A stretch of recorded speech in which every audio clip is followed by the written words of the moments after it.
Okay, we are live. Okay, thank you very much. I want to say good morning to everyone and welcome to the Township of Georgian Bay Council meeting for Monday, March 14th. I'd like to call this meeting to order at 9 o'clock. And in the spirit of reconciliation, I wish to acknowledge the enduring relationship between Indigenous peoples and the territories they traditionally occupied. We recognize and deeply appreciate the historic connection they have to this place, the land, the water, the sky, and all that live on, in, and under it. We are grateful for the opportunity to meet here, and we thank all the generations of Indigenous people who have taken care of this place and who continue to care for it. And we want to show our respect. Hundreds of years after the first treaties were signed, they remain relevant today. May they guide our decisions and our actions. We commit to learn, to educate, to honor sacred places, and to take action towards real truth and reconciliation.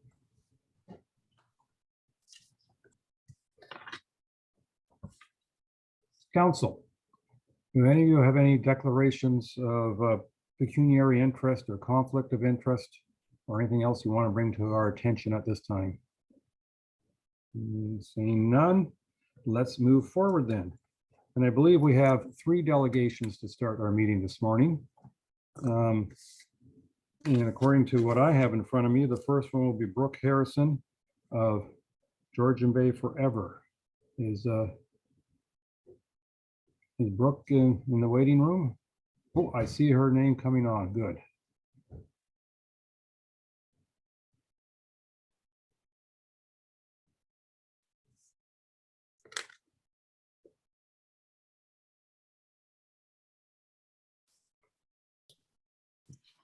Good morning. Just want to confirm that you can see my screen there. We can't see you, but we can see your screen. And I trust you've been advised that you have a 10-minute limit to make your presentation, though we might have a few questions following that. We'll see if council, how curious council is. But with that, I'll turn it over to you, please. Thank you. Great. So good morning, Mayor Kutse and councillors. My name is Brooke Harrison, and I am the Divert and Capture Project Coordinator at Georgian Bay Forever. Today, I'm here to share results from our Divert and Capture pilot study that we started in 2019 in Parry Sound. I just want to start by saying thank you for supporting this program over the past few years. Today, we are going to share our newly published results and our study that we found and ask for your support for Bill 279. I also just want to thank you for your ongoing support for our Phragmites management project, as well as our Diversion 2.0 program that brought waste diversion tactics to the township. We could not do these projects without the support of the incredible local citizens, as well as the township behind us, so thank you. Just quickly, Georgian Bay Forever, we are a charity dedicated to scientific research and public education on Georgian Bay's aquatic ecosystem.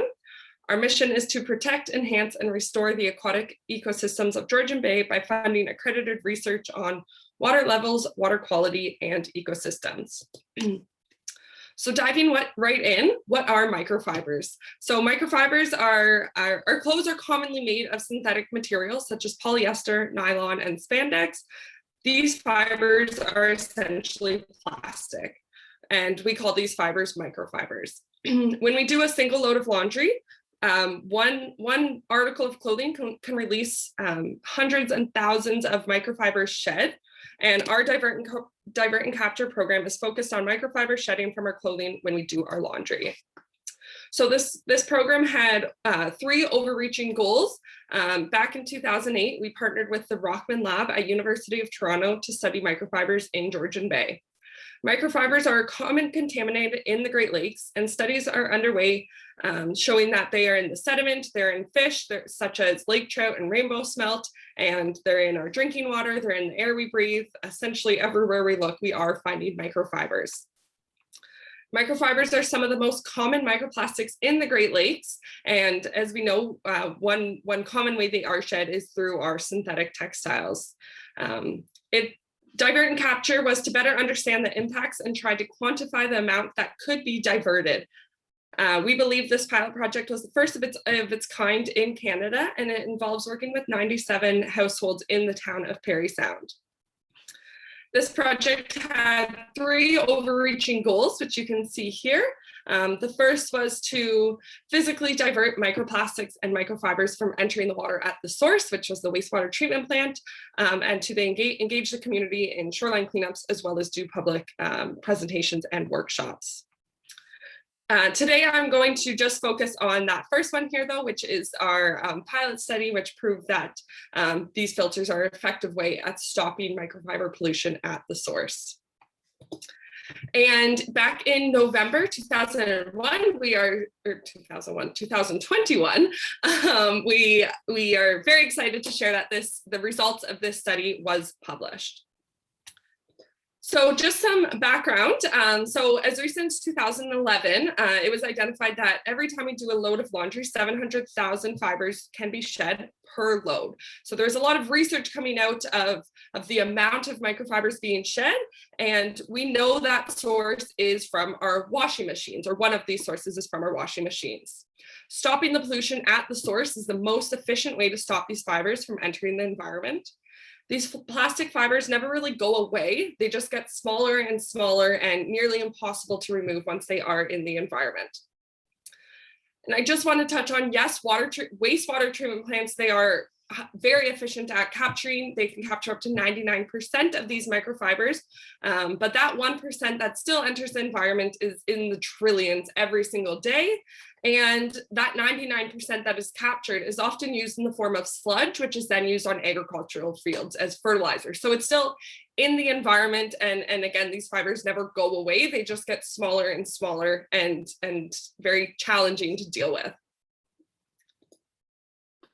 So as a pilot in a lab setting, we tested, our Rockman Lab at University of Toronto, our partners there, we tested a few different ways to collect these microfibers. So they used a Cora ball, which went in the laundry machine, and then the lint lever, which was an effluent on the outside of the laundry machine. And both of these technologies were effective at stopping or slowing capturing these microfibers. So the Cora ball was 26%, and the lint lever was around 87%. But then there was another study done by Sam Athey, which was the Filtrol 160, and it was found to be 89% effective at capturing microfibers at the source of the laundry machine. So that being the most effective technology is the one we went and used. So that brings us to Parry Sound. So in 2019, we partnered with the town of Parry Sound to install 97 filters in people's homes in Parry Sound. So we knew these filters were effective in the lab setting. We wanted to see if these filters were effective in the community setting. So Parry Sound, as we all know and love, it's a beautiful community right on the shores of Georgian Bay. It has about 6,000 year-round households connected to the wastewater treatment plant. So when we installed these filters, we expected to see about a 10% reduction based on the amount that we were able to install in people's homes. So the requirements that we needed is the households needed to be connected to town water. They needed to have space for the filter. It is quite large, about the size of a large paper towel dispenser. And they had to agree to be part of this program for 2 years. So here's there we go. Here's the picture of the filter on your left there. And then on the right is what the Parry Sound wastewater treatment plant looked like. So we installed nearly 100 filters in people's homes with a community of just over 1,000 household homes. We expected to see about that 10% reduction. And I'm so excited to share the results with you all today. And as I mentioned, this paper was just published in November. And here is some of the results, and we can have access to the full paper, I think, was distributed earlier. But the results prove that these filters work. They're an effective way at stopping the pollution at the source, which is our laundry machines. So we tested the final effluent at the wastewater treatment plant. So after it had gone through all of its stages, right before it would have been released back into Georgian Bay. So the results show that we saw about, you can see on the left here is before the filters were installed, and then on the right is after the filters were installed. And we saw about a 4.5 fiber per liter reduction in the final effluent. So to kind of put this into perspective for you, the Parry Sound wastewater treatment plant processes about 3 million liters per day, which means reducing fibers by just 1 fiber per liter, we would stop 3 million fibers from entering Georgian Bay every single day. And that is just in Parry Sound. So on top of testing the wastewater treatment plant, we also had all households collect the fibers that through the filters over the 2-year period. And about every 4 or 5 months, we went around and collected the fibers, brought them back to the lab to analyze and see, you know, what were we seeing? Was it cotton? Was it polyester? Was it jean denim? What was that we were seeing? And then we also weighed these fibers as well. So this picture here, you can see hundreds of little fibers, and that is about the size of a little pea, this image here. So quite dense, the amount of fibers being shed. And it wasn't just microfibers that we're seeing. There were other forms of microplastics, such as glitter or beads, were also identified. So this kind of shows you the results of this study. There was about 6.4 grams of lint captured per week per household. And you can really see if we scale this up to a larger city such as Toronto or Los Angeles, you can see the amount of trillion microfibers that would be captured and not entering our water sources. So this brings me to Bill 279. The ultimate goal of Divert and Capture is to use this results to make it mandatory that all new washing machines have these filters built into them, exactly the same as our dryers do. Why don't our washing machines have them? We cannot expect all households to go out and buy these filters. They're quite expensive and they are quite large in size, so they simply just don't work for a lot of households. But we're hoping that we can use this study to be viewed and make it mandatory that all of these laundry machines have them. So Bill 279 states the bill amends the Environmental Protection Act to prohibit the sale or offering for sale of washing machines that are not equipped with a specified microplastic filter and to provide for corresponding penalties in case of non-compliance with the requirement. So we are, the bill is recommending 100 microns or smaller mesh size. And similar bills have been proposed. There's a bill just passed in France. There's similar ones on the table in California, and there's this one here in Ontario. Of course, we hope to see this go nationally, and we hope to see that all of Canada adopts this, but Ontario is leading the way, which is very exciting. So how can we all help? What can we all do to support this bill? On our website, we have quite a few different links that we hope that we can send you to. You can write your local MPP. It's a very easy way to support this bill, as well as you can print off and support this petition here and send it to MPP Jessica Bell. But what I'm hoping, what my ask is today to Township of Georgian Bay is we ask that Township of Georgian Bay passes a resolution which supports Bill 279. In a package sent around, we have included a draft template that we have shared with you, and we're here to help and support in any way needed if necessary. And then if Township of Georgian Bay passes the resolution, we ask that Council sends the resolution and a letter to Premier Ford that further supports the resolution you passed. And again, we do have template letters that we're here to support and help as needed. We have been working with other municipalities such as Township of the Archipelago and Seguin, which have passed resolutions, as well as the Great Lakes St. Lawrence Cities Initiative organization has passed this resolution as well. So we hope that Township of Georgian Bay considers this, and we hope that you are able to pass this resolution in support of Bill 279. And I just want to end by saying thank you. Thank you again for your support over the years. And at this time, I will take any questions if you have any. Ms. Harrison, thank you very much. If you could stop sharing your screen, then I can see every counselor, so I'll know what hands go up. Counselor, any questions for Ms. Harrison? Counselor Bocek, followed by Counselor Hazelton, please.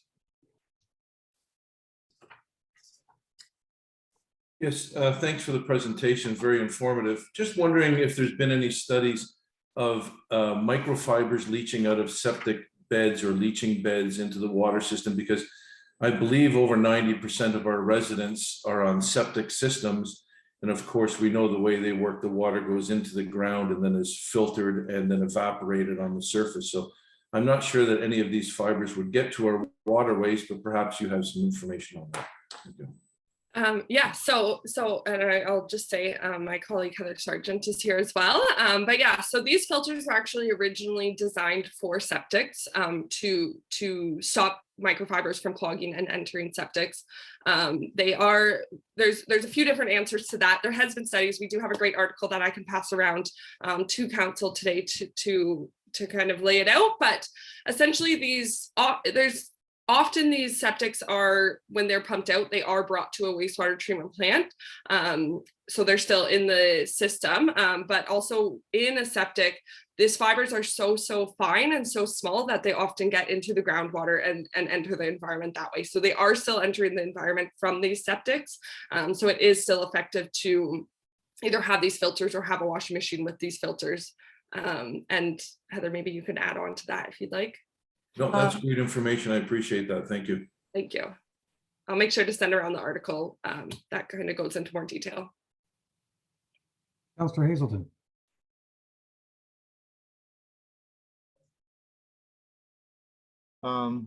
Yeah, thank you. I was actually wanting to ask the same question that Councillor Bocek asked, but I would be interested in studies that you may have that deal with septic systems, because in our township, we have an aggressive setback requirement of 30 meters for septic systems.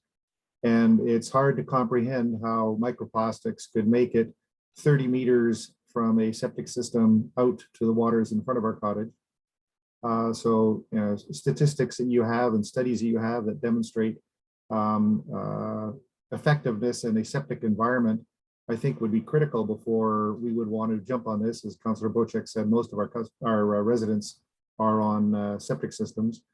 And that kind of begs the question of, if we don't have good studies that address how a 30-meter setback on a septic system is still a massive risk, then mandatory filters on washing machines, I think, is probably not really in sync with what our residents would want. But let me ask you another question, if I may.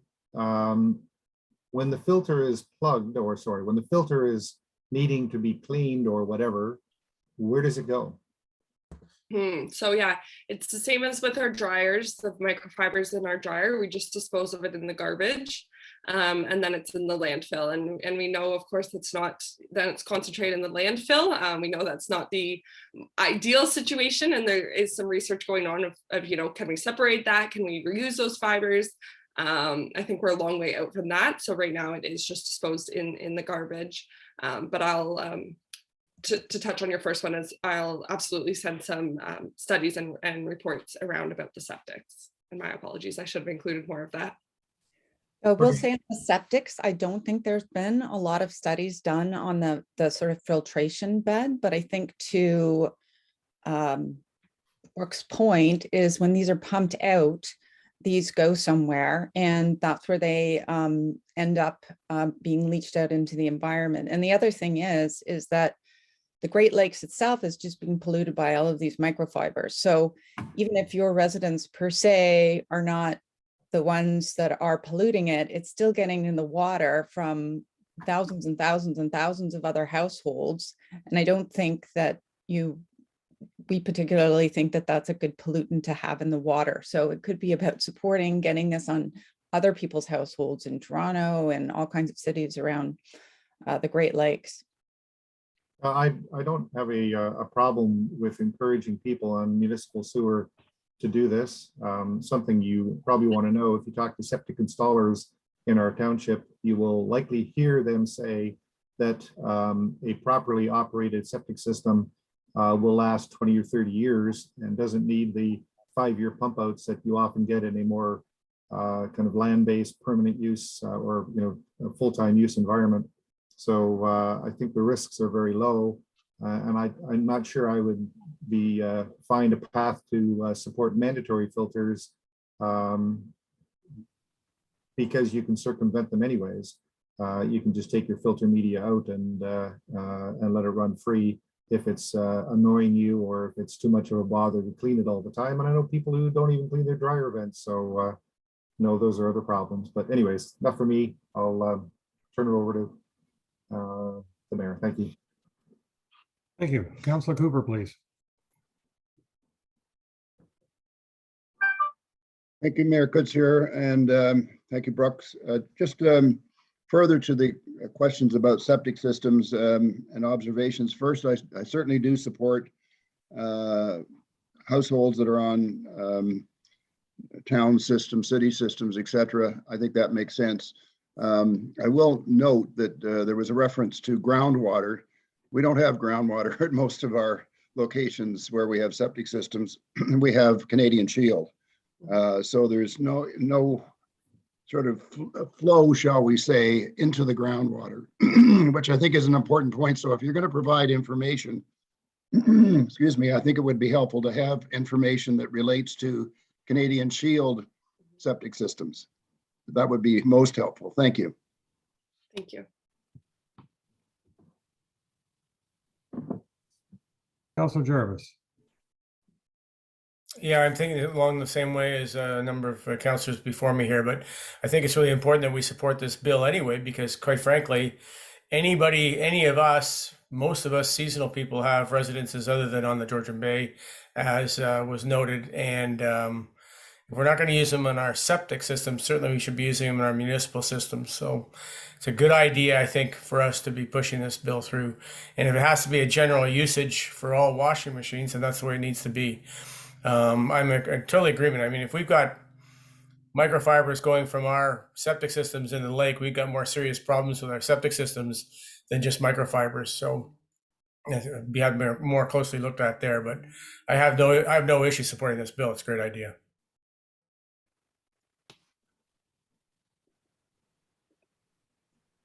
Okay, I see no other hands, so I'm going to say thank you very much, Ms. Harrison, Ms. Sargent, for joining us this morning and bringing this to our attention.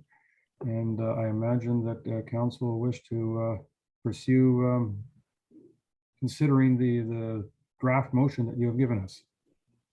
Thank So you very much. We thank you for your time and all your work. Thank you. Thank you. Okay, council. After that, I think we have a presentation from the Georgian Bay Town, or delegation, I should say, from the Georgian Bay Township Historical Society.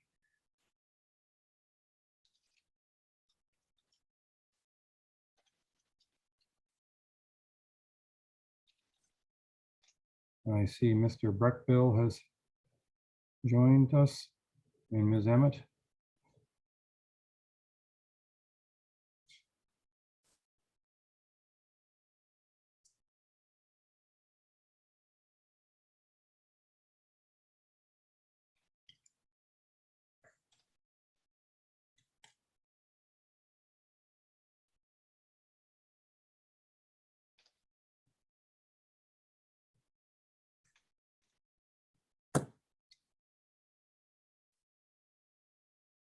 Ms. Emmett, are you making the presentation?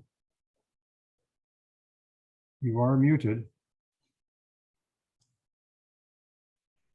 Do you realize you're muted?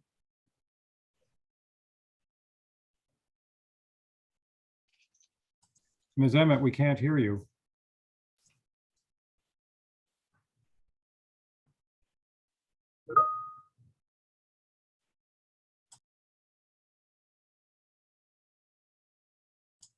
Okay, is that better? Yeah, now we can hear you. Can you can hear me now? Okay. And can you see Ron Breckbill? I see his name. I don't see his face. Okay, I think I'm not sure whether Ron can hear, but I think Ron has not started the video on his It doesn't look at the like top it. of his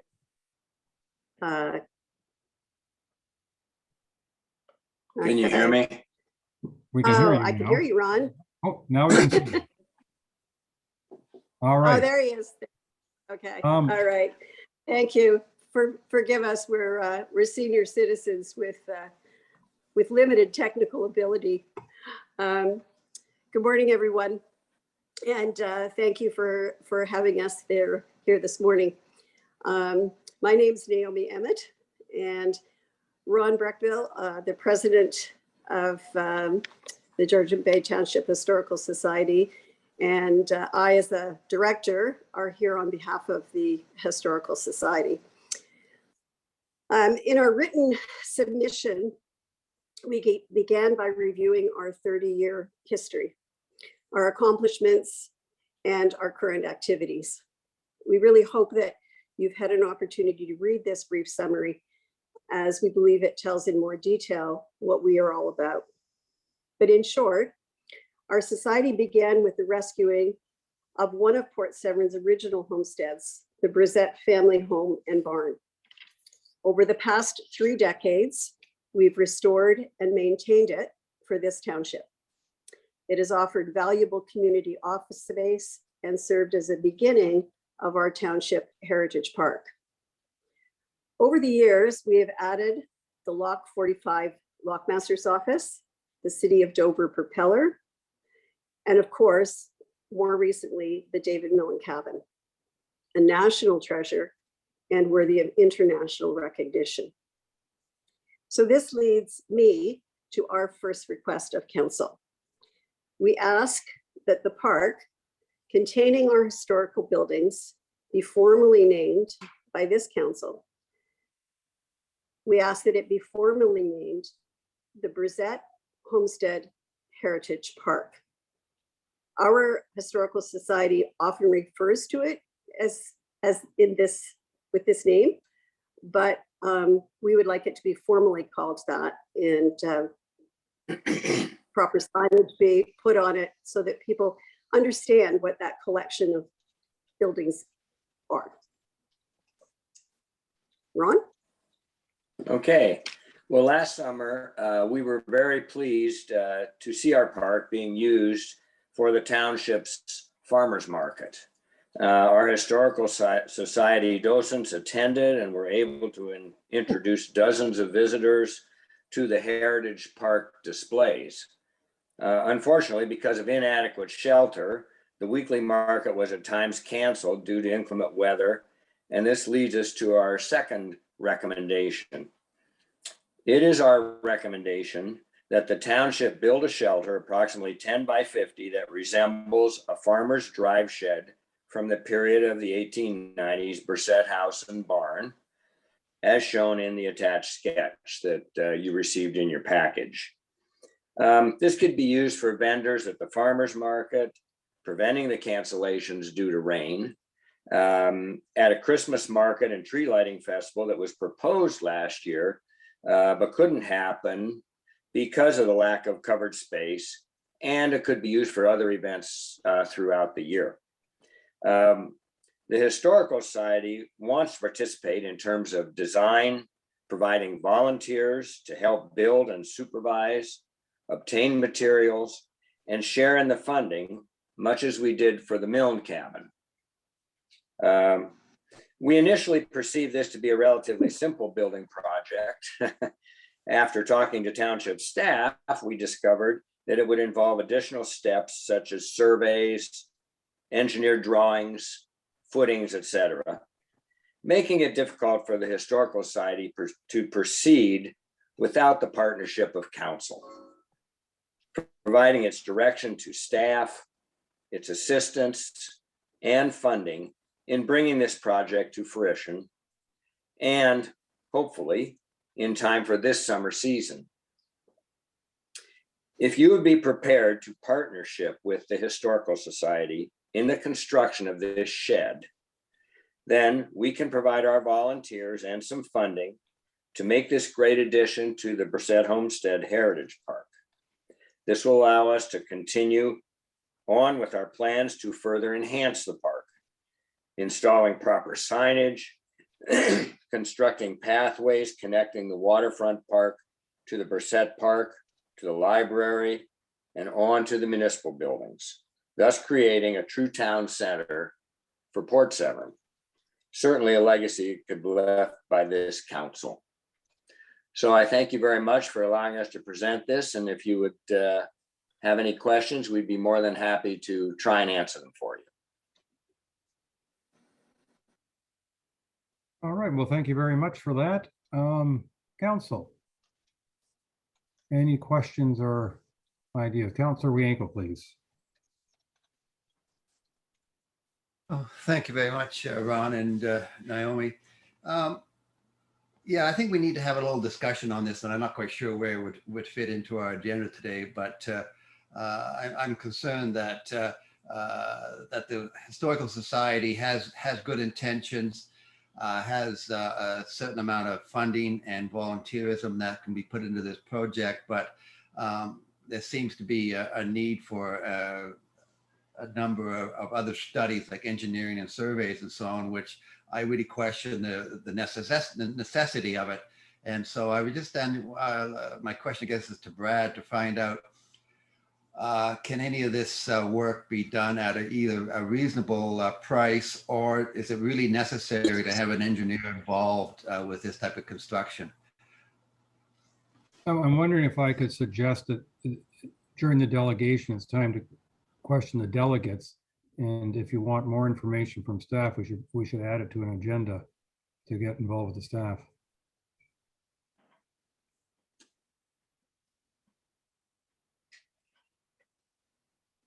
Councillor Cooper, please.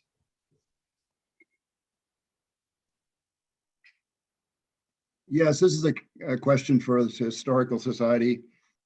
Could you, this isn't about this particular project you're talking about, but more in general, talk to me about the focus of the society in terms of studying the history. You know, most of the things that I've heard from your group are historical activities related to Port Severn and 6 Mile Lake. What about the rest of the township of Georgian Bay? Do you study the history of that, and how much of that do you have in your facility? Thank you. I can answer that. We do concentrate mainly on the Port Severn area, a little bit actually over into Simcoe County in the Port Severn area. 6 Mile Lake, Gloucester Pool, Gibson. We have respectfully not intruded too much on the Georgian Bay area, as there is an historical society in Honey Harbour. And also in MacTier, there's the Railway Society that deals with history there. Now, we have initiated a number of years ago to create a municipal heritage committee, which is basically the new version of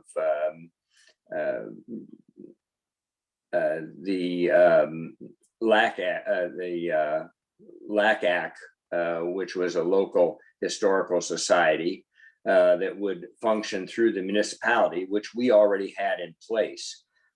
We've had less than enthusiasm from the other areas to participate in this. And frankly, this all came about fairly late, leading into COVID, and we have not been able to really pursue forming this committee and becoming active. But certainly it is the desire of our historical society to try and coordinate all three organizations together so that we can really encompass the history of the entire township. If I could follow But to up, answer please. your question, If I could directly, no, we don't go into those other areas right now. Could I ask a follow-up And if question, please? Go ahead, Naomi. I was just going to add that the activities that we have, and again, because of COVID, there hasn't been an opportunity to gather, but in the past, and it's delineated in our submission, we have done many presentations and historical, what's the word I'm looking for, events, including excursions and guest speakers, and all of those have been open to the entire township. And sometimes, depending on the topic, there's a wider attendance. For instance, when we opened the David Mill cabin, there was a broader attendance from the rest of the township. And David Millen, although 6 Mile cabin, he's not only a local icon, but also Canadian and international icon. Could I ask a follow-up question, please? Certainly. It's not so much a question, just maybe an offer to assist, because I would, once COVID is behind us, it would be very nice if we had sort of a broader approach to the history for the entire township. And while you've mentioned one for Mactier and another for Honey Harbour, the Honey Harbour Society, for example, Historical Society, tends to focus on Honey Harbour, not the rest of Georgian Bay, which is another many, many kilometers and thousands of islands and people. And frankly, a lot of the development of the township of Georgian Bay came from the west into by sail or ship of some sort into coastal Georgian Bay. The other point I'd make in terms of sort of historical aspects, there's a couple of things. One is in Go Home Bay in 1898, they set up basically some professors set up an environmental study center. So that's a little bit of history for you. Secondly, as I'm sure you're probably aware, the group of 7 based themselves out of both Cognachine and Go Home Bay to paint Georgian Bay, and some very famous paintings were done in our township. So I just think it would be useful if we could sort of fold those things together and make sure that we tell the entire story of Georgian Bay, if that could be part of your mandate. Thank you. If I could make one quick comment in answer to your comment, Councillor Cooper. We have been involved during COVID a little bit in potentially historically designating the McCallum Cottage up on Georgian Bay, where the group of 7 murals were painted on the walls. And that hasn't, because of COVID and various reasons that we're all suffering from right now, that has not progressed. But we have reached out up into that area, and we were quite glad to do that. And so I certainly would be, and I think I can speak for our entire organization, we would certainly be glad to expand our coverage, if you will. All right. Councillor Bochek, followed by Councillor Hazelton, please.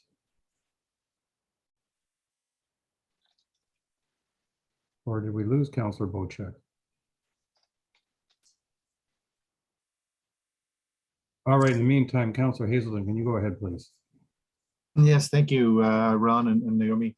Not so much in the way of questions, just a couple of comments. Looks from your sketch like that shed might be where a couple of trees are. I'm not sure that's where you want to put it, but whatever. I really do support the idea of trying to find a way to get this thing done without all the formalities of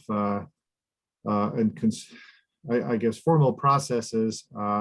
So making it more of a township process, township partner process, I fully support and endorse that.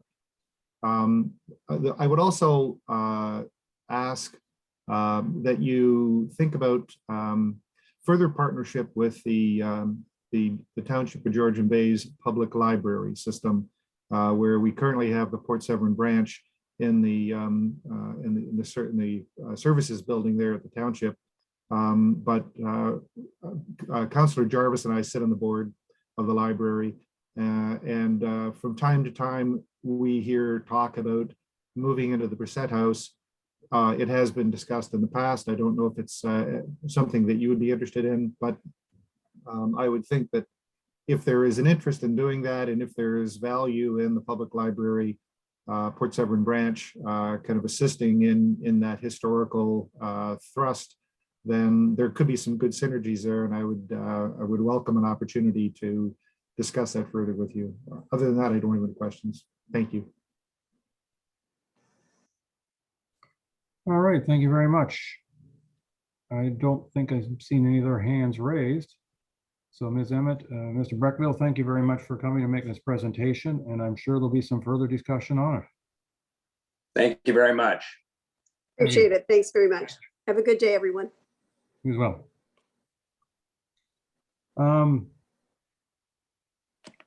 And I believe we have a presentation from Severn Sound Environmental Association, and I'm sure Ms. Way, you're queuing it up. Oh, I see Ms. Mawhinney has joined us. Ms. Mawhinney, when you have a chance, if you could please go ahead. Karen, will you be progressing through the slides, or should I share my screen? It would be best if you could share your screen, please. All right.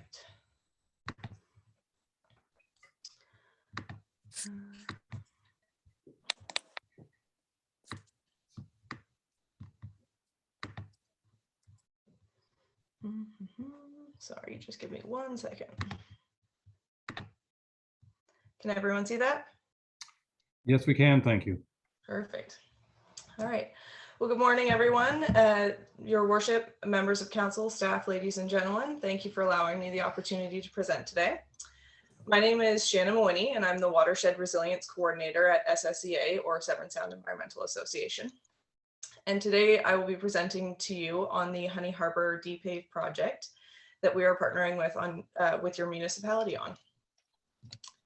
What is a Depave project, you may ask? The Depave Paradise program is run by Green Communities Canada and delivered by partners like SSEA, who receive funding to organize the Depave projects locally. It is a project where communities come together to remove unwanted or unused asphalt and replace it with green space. This helps to improve site permeability, reconnect the water cycle with the soil, and provides a wide range of environmental benefits. Here are some great examples of Depave projects that have happened by or have taken place by other Depave providers. These are just a few examples, and there are many more on the Depave website.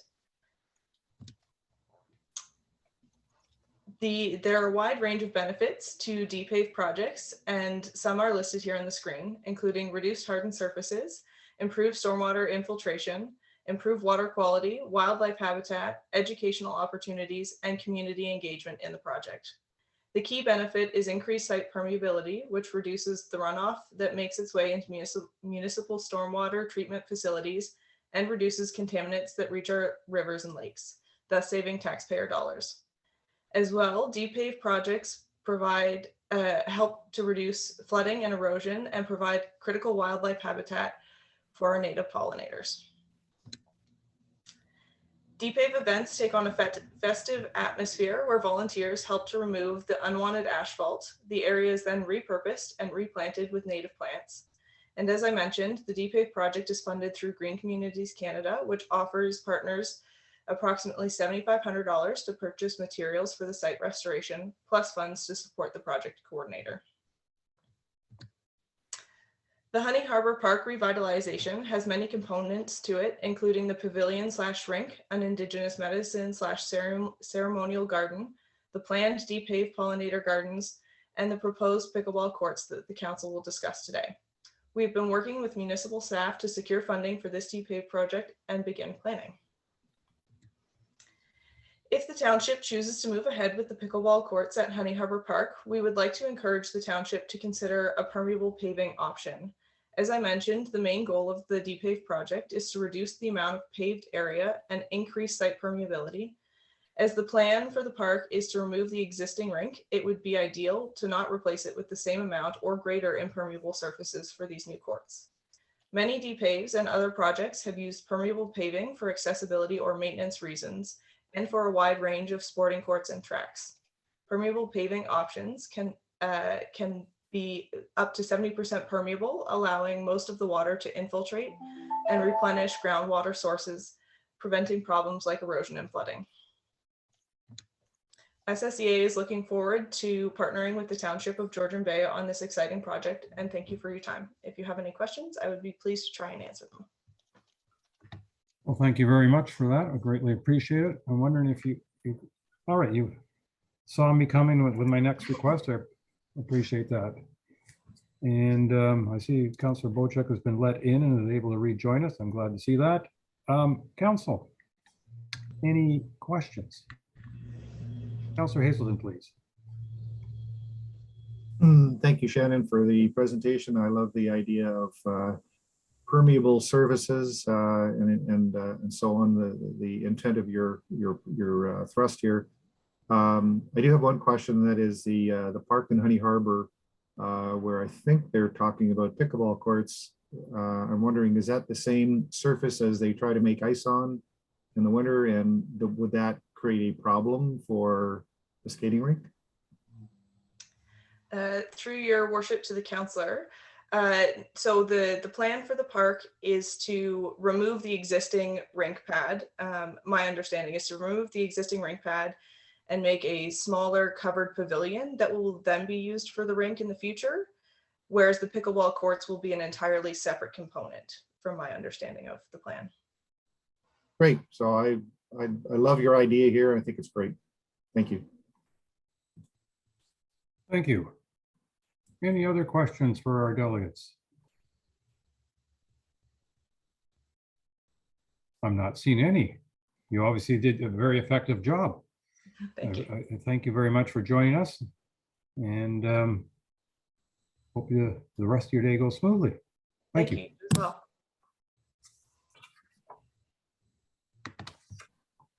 Council, those are our delegations for the day. So the next item on our agenda will be our consent agenda.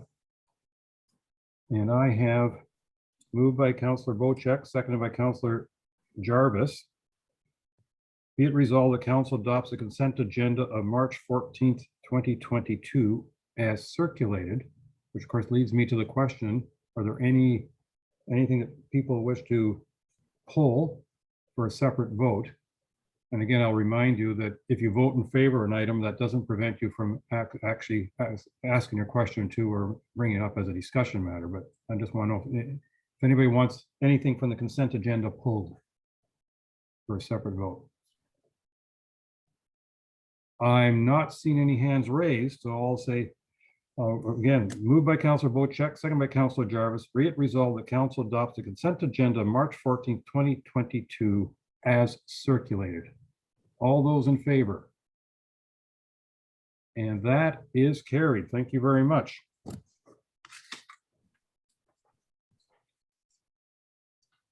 And now it means I can take a lot of these items and get them out of my way. And I believe next on our agenda is open forum. And Ms. Way, I believe you sent me a note saying we have somebody who wants to speak at open forum. Correct. We have Mr. Kuzmanich. I'm just bringing him in now. Okay, thank you.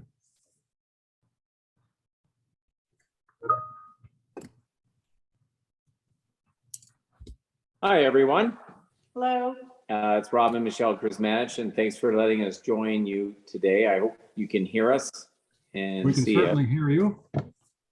And I'm afraid with open forum, officially you have a 2-minute limit to give us whatever you want to give us. So on your mark, get set, go. Here it is. So we are trying to put together pickleball courts inside the park of Honey Harbour to create a community structure that is going to bring all places and all people from all areas together to create a bigger buzz in Honey Harbour.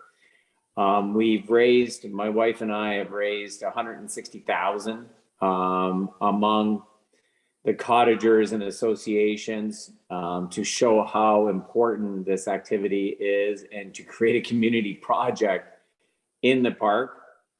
So it's a way, and one of the only ways that we see to create such a cohesive structure that allows people from everywhere to, whether financial or wherever, to come together to play.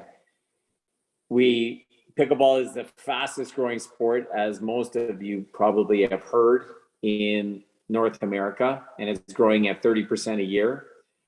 I'm a very big active participant in pickleball North America and look forward to trying to bring this structure to Honey Harbour for the kids, for adults, for every age, and to create a buzz that everybody wants to talk about and wants to participate in. It's a community thing.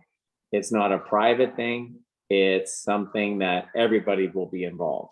I think it's really important to be able to have a forum whereby people are getting exercise, being active, being happy, but also getting to know local residents, people that have lived in the area for 2 or 3 generations, and have the seasonal people and local community finally unite in something that's fun and can be an ongoing activity, daily, weekly. Rob and I envision that there would be things for the kids' involvement, through the schools can participate, through fundraising and events tied into the honeybee, all kinds of different things. So we also like to say that, we like to try to drive 6 pickleball courts professionally done, which I'm talking to Brad and talking to different people that it'd be a fantastic way to create that park. So Well, I'll say thank you very much. And I'm going to see whether council has any questions they wish to ask of you at this point. I see Councilor Yanko followed by Councilor Jarvis, please. Thank you for your presentation and your enthusiasm. You settled on the concept of having 6 pickleball courts. Could this be a phased project where you maybe build 4 now and maybe a couple later on and so on? Like, are you actually set on 6, or if the funding's not there, would you go for 4 or less, and do a phase-in project? That's a great question. I think the reason for 6 is that it's going to be so busy that 4 is, if we're going to bring the equipment in and tear it up and do this project with everything else, it makes sense to do 6. I just think it's going to be very disruptive down the road. But I also think I have a bit of background in construction, and it makes more sense to take the financial hit building the actual courts, all 6 at once from a cost standpoint. And then in terms of phasing things through construction over the years in a gradual plan, I totally agree with you. But it would be more in terms of planting trees around it, bringing in seating, benches, possibly one day, things like that, that you can phase in and fundraise for, and people can get, excited and participate in continuing to make it a better space. But in terms of the construction, you can get that many in on that space that we proposed. And the other reason is that it gets the amount of players sitting around while you're playing, and there's 24 on the court, but then there's also another 24 literally that are standing on the sidelines waiting for 10 to 15 minutes at the most chatting to play. And that's how you get to know one another. And that's where the sense of community really comes in. It's quite interesting. And the other thing is when you're going through resurfacing, you don't want to do different phases. You want to resurface everything at once. And it's a cost position as well. Okay, Councilor Jarvis, please. Yeah, a couple of questions. One, just clarify, you've raised already $160,000. Is that correct? That is correct. I've been working, Michelle and I have been working pretty hard at canvassing. And then, but I think the estimated cost to do the courts is $300,000. Have I got that right? So I would believe that the court cost would be anywhere between $225,000 and $300,000. Okay. Is that including a permeable surface was just talked about in the previous delegation by any chance? Well, so that would have to be discussed upon because when you're dealing with and these are high-end proper court surfaces, you have to have a surface on top, but you can't play on pavement. Yeah. You have to have, because first of all, it would tear up your body. Yeah. And you have to have the same kind of court surface that you would have on professional tennis courts. There's only a few companies out there like 10X, Court Crafters, and being a former professional tennis player, you want safety. And plus I'm getting old and I need some kind of cushion for this old spine of mine. So, and I think the older we get, the more safety precautions we want to put in place. The nice thing about this sport is that all ages can play. We see this a lot in the United States. We see grandparents playing with their grandkids, and that's what makes it so lovely, is that it's a sport for absolutely everybody. So the surface is important for that. No, I've already indicated to Rob my enthusiasm for supporting this. I'm just worried about cost, as I had indicated to him in previous conversation. I only have one other question. That is, have you approached the local business association for any support as well on this? Well, so there's a few of the local businesses that have all contributed, and which is fantastic. Wonderful. And so that's part of the 160,000. And here's the other great thing is that all the families have put in the same amount. So we've asked for $5,000 per family, and it's absolutely incredible how many families from Honey Harbour, from Cognishine, from local, from businesses were not even a question. They just said, yes, put me down. For me, I was actually a little bit shocked. I thought I would raise maybe 50 to 100. So we still have another 10 families waiting to hear back from based on this meeting today. And going back to the former question, that is one of the reasons for 6 pickleball courts, because when you have people driving their boat, 25 minutes in, and there is so many people waiting and they can't get a court or be able to wait, I think that's why we want to create this kind of a buzz and this kind of stuff. Get frustrated, So that's where we are. Yes. So in a long-winded way, that's how much we've raised so far. My goal is anywhere between 160. My goal was 100, and now my goal is 200. Excellent. All right, thank you. Thank you. Councilor Wojcik, please. Well, thank you, Rob. And thanks for reaching out to the local businesses too. I got your email this morning in response, and I think this is a great project. The spirit of everybody has been lifted a little bit, knowing that this might be a possibility. And I can only say that 6 courts is probably not going to be enough. The folks from Oak Bay and Port Severn got wind of this, and they've been trying to get pickleball courts at the Baxter Ward Community Center for years. But unfortunately, there was no funding available. They didn't do the fundraising that you folks have done. So I'm very happy, obviously, that it's coming to Honey Harbour, and that I will certainly support it. And I am going to be a trumpeter for this and talk to the local businesses around here too, and see if I can't get their support, because I think it's probably one of the best things we could do for our island residents to get them off. They like to come to mainland to bike and to walk. This is just another attraction, and when they're here, they're going to spend monies in our local businesses too. So that's off to you guys. 100% support this. In my 7 years on council, this has been the first good news that I've seen, because that's harsh. It's an effort that serves the people. It doesn't serve the politicians. It serves the people. So way to go, guys. Fantastic job. Thank you so much. And I got to tell you a funny story is I was at East Naples last week in Florida playing a rather big tournament for pickleball. And I had a gentleman come up to me and they go, "Are you Rob?" And I said, "Yeah, I'm Rob Prismanich." And they go, "Oh my God, I heard you're getting 6 pickleball courts possibly in Honey Harbour." I go, "Who are you?" And he goes, "I'm from Muskoka and I play at the 5-0 level, and I finally found somebody that I can go play with." And I'm like, "How did you even hear this?" And he heard it from somebody else up in Baxter. So it's such a buzz of a sport that I'm very passionate, Michelle and I, because I've seen what it's done to a community.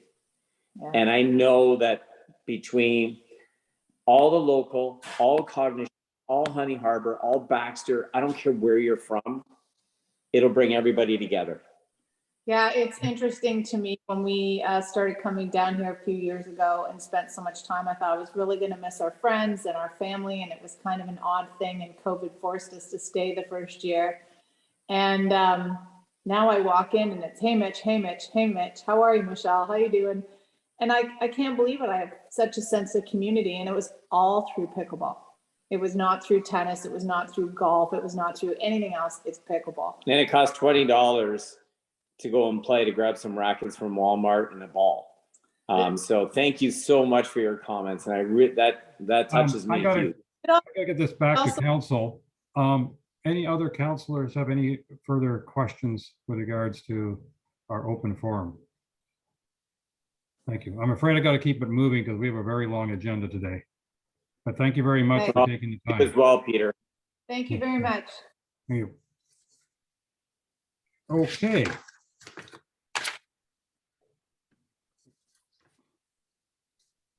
So now the next step in our council meeting is to adopt the regular agenda of March 14th, 2022. Are there any amendments or additions that anybody would like to see to this? Ms. Boutiette, I better show you respect first. Welcome. Through your worship, I would just like to put out a friendly reminder that if council wishes to have any action items from the delegations we've heard today, they need to either be brought forward at the adoption of the agenda in new business today, or to notify the clerk to be added to a future agenda. All right, thank you. I already saw Councillor Hazelton's hand, so I suspect Councillor Hazelton, there's something you'd like to add? Yes, I've cycled a proposed resolution to Clerk Way, our CEO, and to Mayor Kutsier. Just for everybody's awareness, MECP updated their ERO posting, asking, well, not specifically asking, but posting that they're still considering the environmental matters at Macy Bay. And this is a topic that I think has a sense of urgency. We don't know when they're going to stop listening to the public, but they certainly are telling us that because they have not closed this completely, that they have not made any decisions, that they're still interested. So I would like us to have a brief chat in the way of having the Georgian Bay Township provide a response to MECP on that ERO posting. Okay. I'll just call that MECP posting Macy Bay, if that suffices for an item. Does anyone else have anything they'd like to add to the agenda? Councillor Wienko, please. Well, there was a resolution from Georgian Bay Forever about the microfibers. That resolution should be put on the agenda. And then we should have a discussion on the request by the Historical Society for their shed. Okay. And there was no action coming out of the Depave project.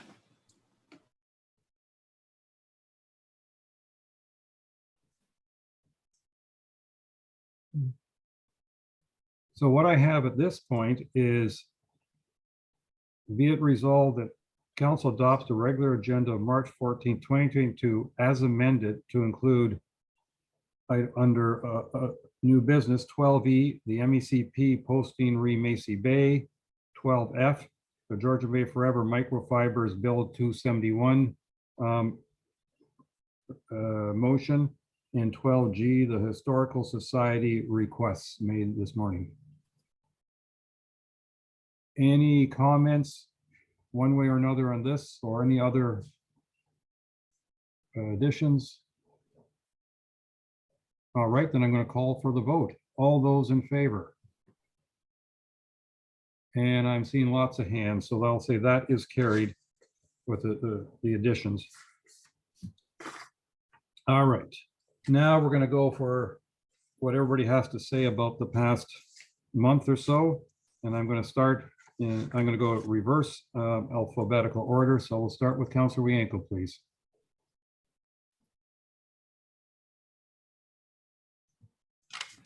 It was actually a quiet month for me. There wasn't much. I got a few emails on the gypsy moth issue and so on, and a few road issues, but they were handled by staff. I did have a meeting with the 6 Mile Lake Association on their environmental program for this year. The township provided $5,000 to do some work, and we're still trying to get the matching funds from the associations on that and getting that program going. But that's basically about it. Okay, thank you very much. Councillor Jarvis. Yeah, Seg Bay, we had a special council meeting. That's been about it. I will note to everybody that we are anticipating that the Severn locks will be opening up this season. And there is a grand opening that is being proposed for that. I'm not sure if our staff have been approached to contribute anything. I haven't talked to Jen. I know that I indicated to Seg Bay that they should talk to Mawhinney about us being involved in one form or another. I don't know, Mr. Mayor, if you've been informed of anything there. I'm sure you have.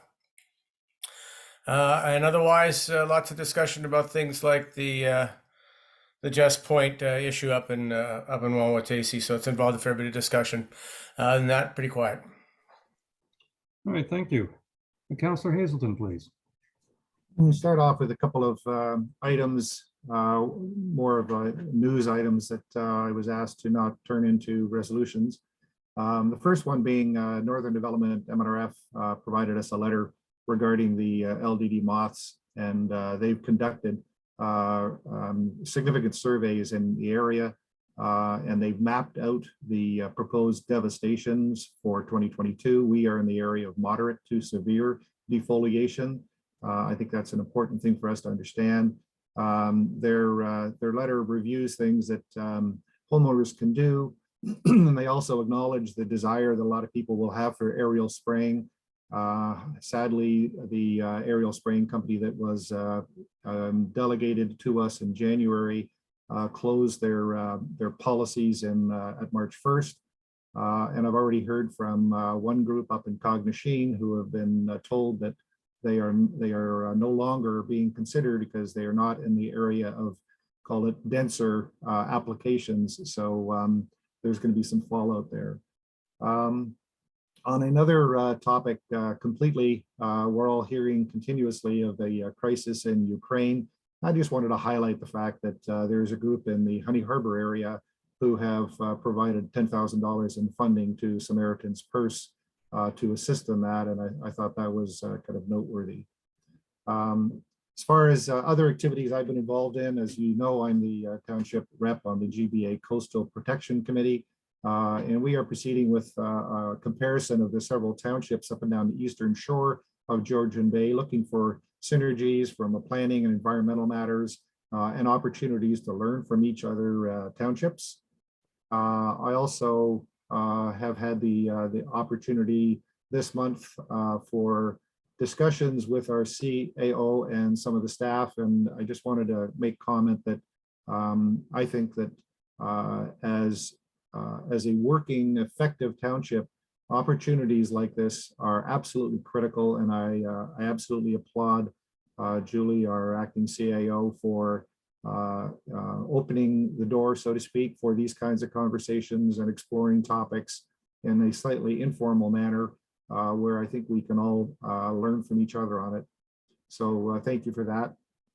And this month is no different than all the other months. I get calls on a daily basis, every day of the week, and emails from pretty much all, several residents, all concerned about a variety of things. And so it's once again been a busy month. Thank you. Thank you. Doesn't look like Councillor Douglas has joined us yet. I got a note from her that she hopes to be joining us shortly. I don't see her, so I will go to Councillor Cooper, please. Thank you, Mayor Kutsir, and I'll be brief. I mean, every month seems to be busy, but there's some things that I added to the list, I guess, including things like the solid waste issue is one. noise bylaw, and on it goes. There's a lot of different things that are out there that are taking, having constituents getting in touch and also trying to figure out some solutions to some of the challenges that are in front of us. Added also to the list recently was the concept of charging for shore road allowance on islands, which is of concern to me. I don't think that there's anything else. A lot of different calls, additional, I guess, Zoom calls this month and consultations with our acting CAO, et cetera. So echo the comments from Councillor Hazelton that our acting CAO has made herself available to have some very good discussions, and that's much appreciated. Thank you. Thank you. Councillor Bocek, you were first last month, you're last this month of the councillors.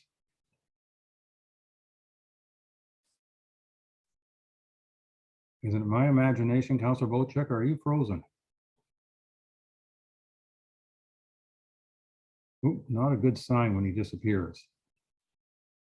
Well, in the meantime, I'll tell you my story, and if he comes back, we'll let him tell you his story. I've had a very busy month, and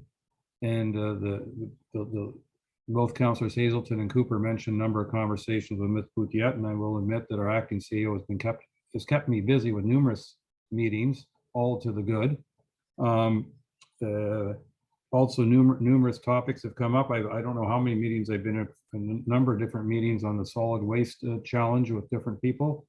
The firefighter certification, I attended a webinar on the changes the province wants to make, and I've had a number of discussions with both our acting CEO and our fire chief in that regard, and handling some correspondence. Had a meeting with the operators of Landmark Cruises who are cruising out of Penetang, and about the potential of them using the dock in Honey Harbour, which I thought was a very good meeting. I've been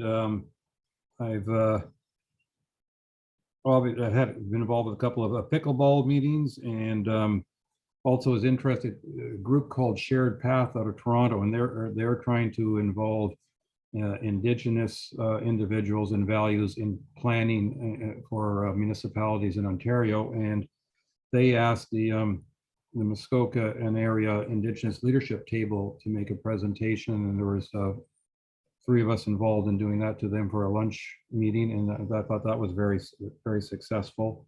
Too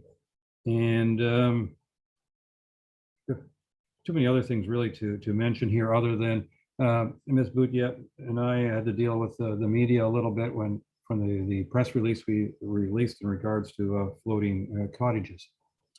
But a very busy month. Lots of residents are itching to go for the summer or have other matters that they want to follow up in. So I thought that it was a busy month. I don't see Councillor Bocek having been returning. I presume he must be having internet challenges. So let's move on and let our CAO do her communication, please. Through your worship, not that the month hasn't been busy, but I've been attempting to keep everybody in the loop through other means of communication, so I have nothing further to add at this time. Okay, and I see Councillor Bocek came back. Councillor Bocek, do you want to tell us anything about your past month? Yeah, thank you, Mr. Mayor. I may have to leave the meeting for about 20 minutes to run home. The internet here in Honey Harbour is worse than Port Severn. Unbelievable.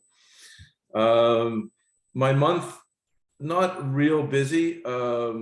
Obviously, lots of conversations early in the month about getting the township office reopened, and worked with residents to help them understand that there was protocols in process in order to get open, and just don't get their panties in a knot yet, that things were going to slowly come to a head and get open. So that's come along nicely. Lots of people calling me about the CCAN houses. There's a lot of misinformation out there. Just trying to keep the public aware of what's the truth is and what's really happening with the CCAN deal. the Baxter Snow Riders Snowmobile Club here based in Port Severn had a little get together and a do, and I stopped by to say hello, as well as the fundraiser for the Make-A-Wish Foundation that was done over at the Severn Marina, taking kids out for snowmobile rides and hovercraft rides and that type of thing. Many calls about the amount of bylaws that this council has put through, and the main concern I'm hearing from people is that there's very little way to enforce this. The cost of putting these bylaws in place way supersedes the outcome that we're getting from them. And lots of emails about the Sunday noise bylaw, how many residents on the water don't want any Sunday noise, but everybody else in the township doesn't really care about it because they come up on weekends and that's the only time they can do construction on their properties. So they're kind of happy that currently we don't have a bylaw against Sunday noise construction, but I know there's a real want for it. That's really about it. I did meet with some folks, some business folks in the Port Severn 6 Mile Lake area, and their concerns were about the reopening and you know, things like gas prices and that, how it's going to affect their businesses this year, and that no matter what outside circumstances happen to their businesses and their revenues decrease because of COVID and increase in fuel costs and everything else, everything in the revenues goes down, but their taxes continue to stay the same or go up, and the businesses are having a hard time with that. And of course, we need to have a look at that and see if there's anything that can be done to help, you know, businesses that are only open for 5 months of the year, yet they're being taxed like they're year-round businesses. So a topic for another day, but that was my communications with my residents. Thank you. Okay, well, thank you very much. Mr. Mayor, could I helpfully suggest that Councillor Bochuk could pop over to the Honey Harbour Library, which does have good internet, and he could work from there.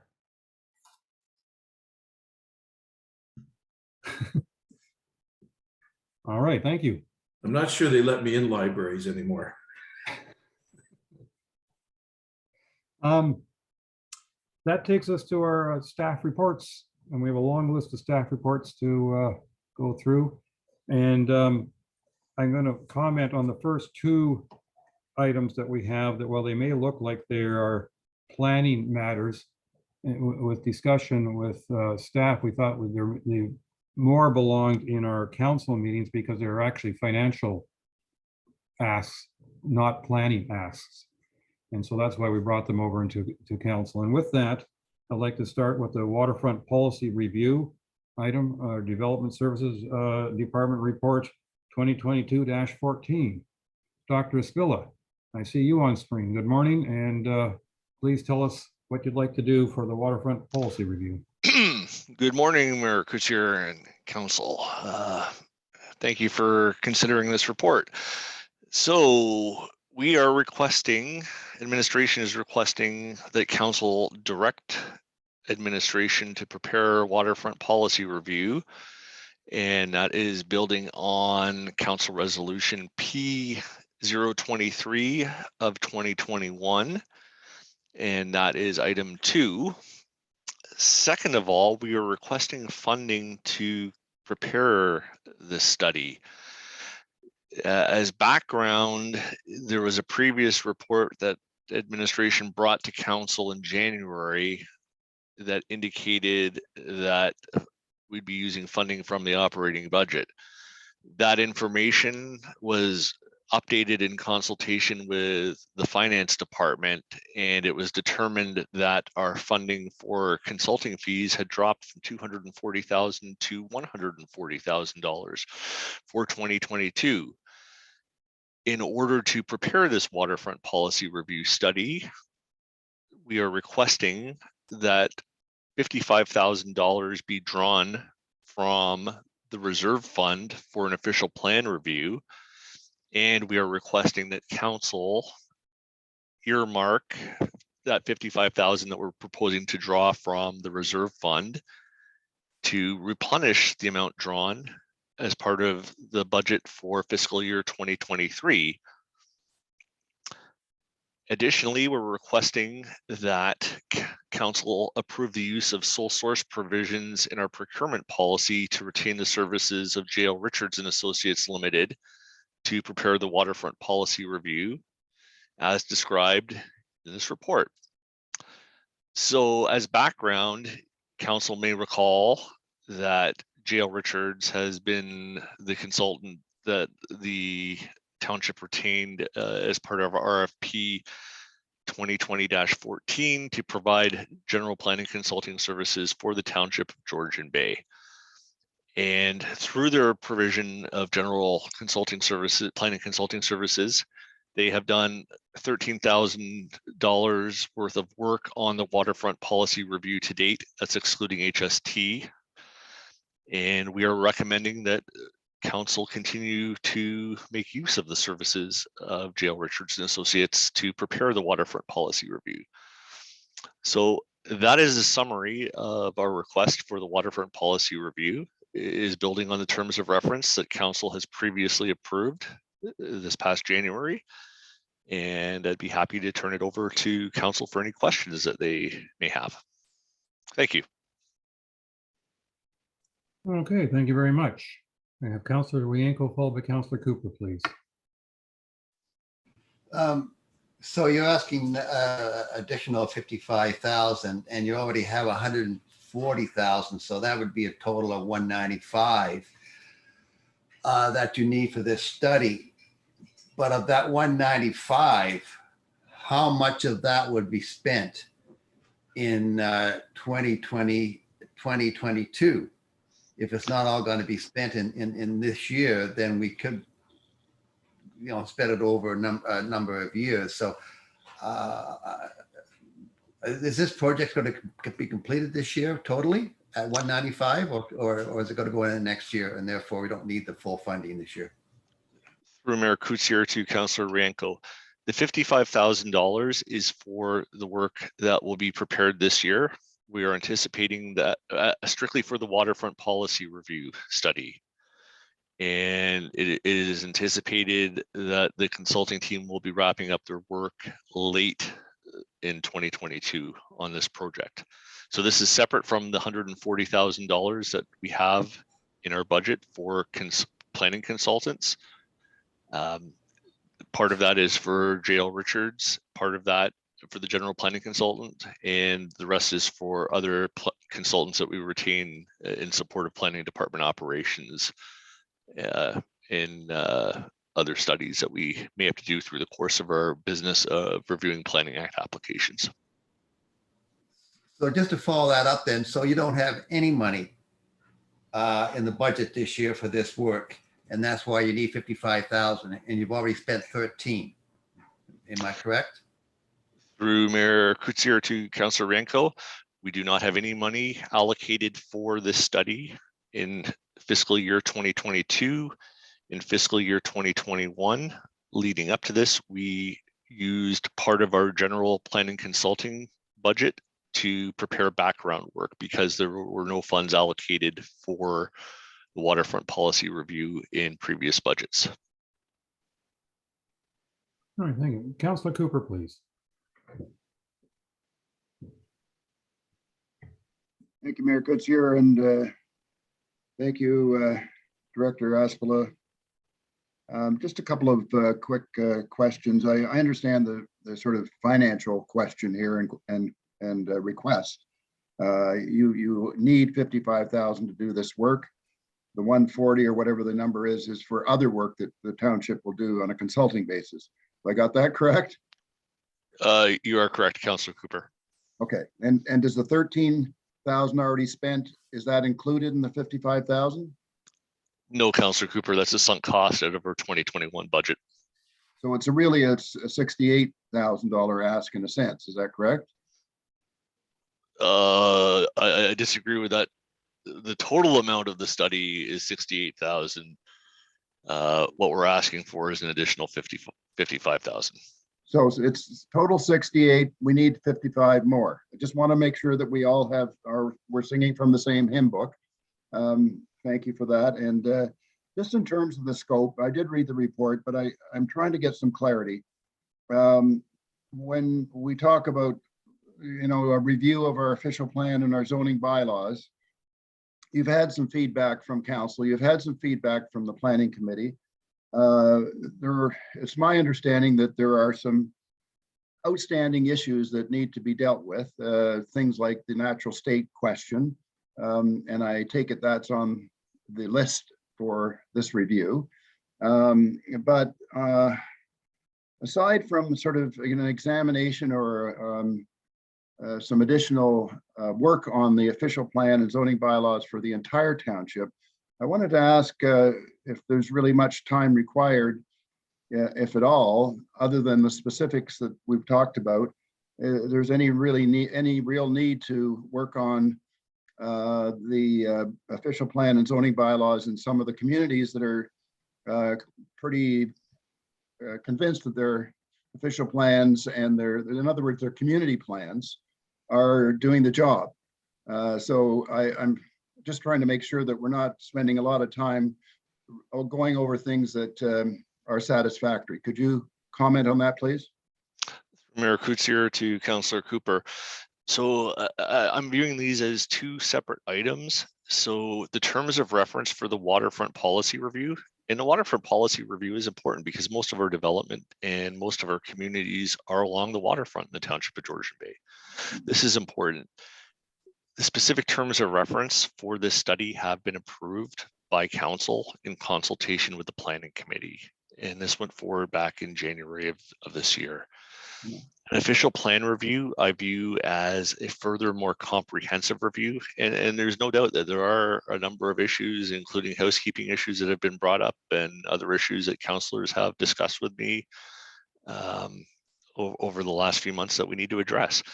That will be part of a separate comprehensive official plan review and zoning bylaw review, which we will be seeking approval and funding for in the future. And that is beyond the scope of the terms of reference of the waterfront policy review. So it's a follow-up question, if I may. Mayor Coetzee, thank you. Thank you. I'm going to go ahead.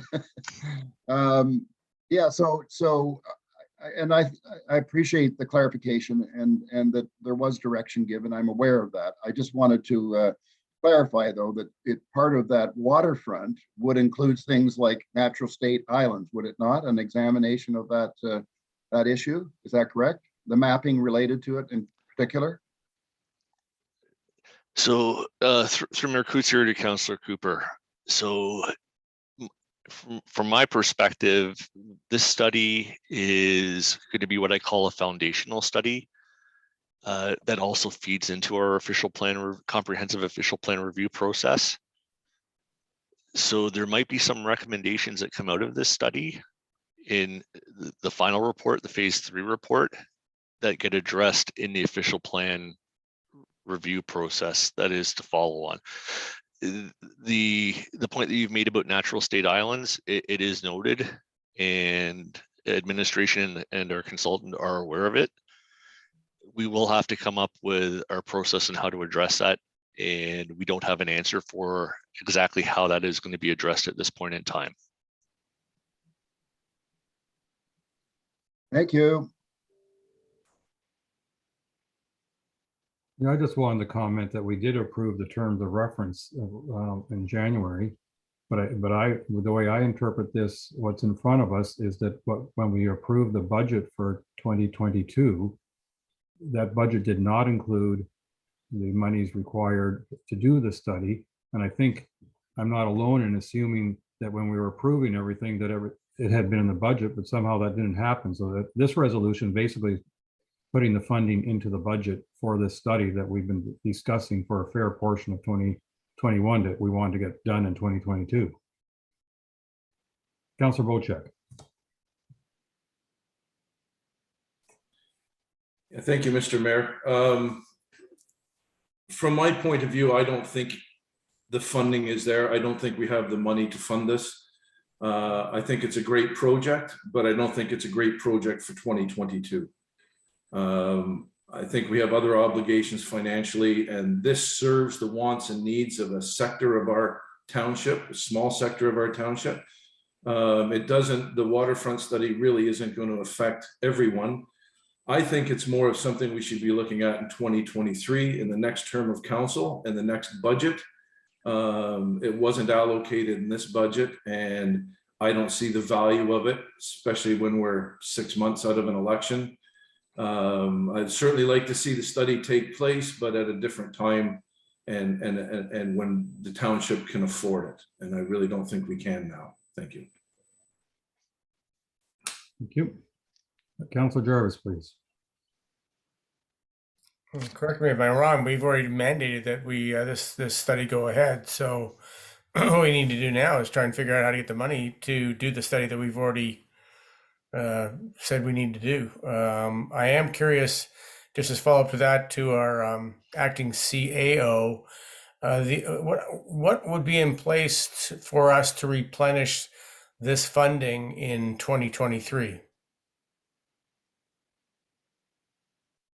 Through your worship, if I'm understanding the question, are you asking if there is going to be a grant available? Because if it's not a grant or user fee, it's usually tax base. I'm not sure if that's the question at hand. Well, actually, we haven't, I mean, so if we were to take the money out of the reserve fund now, it's been recommended that we find a way to put it back into the reserve fund in 2023.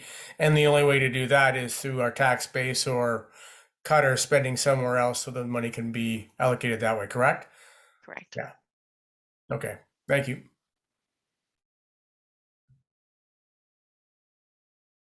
Any other comments before Councilor Cooper gets a second chance?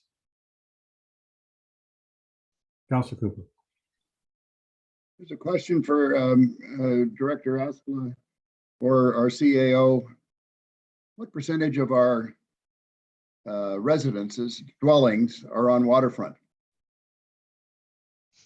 Pretty high percentage, isn't it?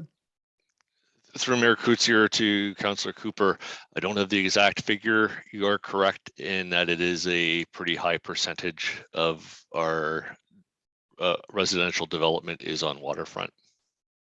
Like 80 or 90%. I would think that that order of magnitude sounds reasonable. Thank you. Okay, the resolution I have in front of me is moved by Councilor Bocek, seconded by Councilor Cooper. Be it resolved that Planning Council directs staff to prepare a waterfront policy review, and that Planning Council approves drawing $55,000 from the reserve fund for an official plan review for the purpose of preparing a waterfront policy review. And that Planning Council earmarks $55,000 for the fiscal year 2023 budget process to replenish the amount drawn from the reserve fund for the purpose of preparing a waterfront policy review. And that Planning Council approves the use of the sole source provisions of the procurement policy to retain the services of J.L. Richards and Associates Limited to prepare the waterfront policy review as described in Development Services Report 2022-14. Any further comments or remarks? Recorded vote, please. Councilor Bocek has asked for a recorded vote.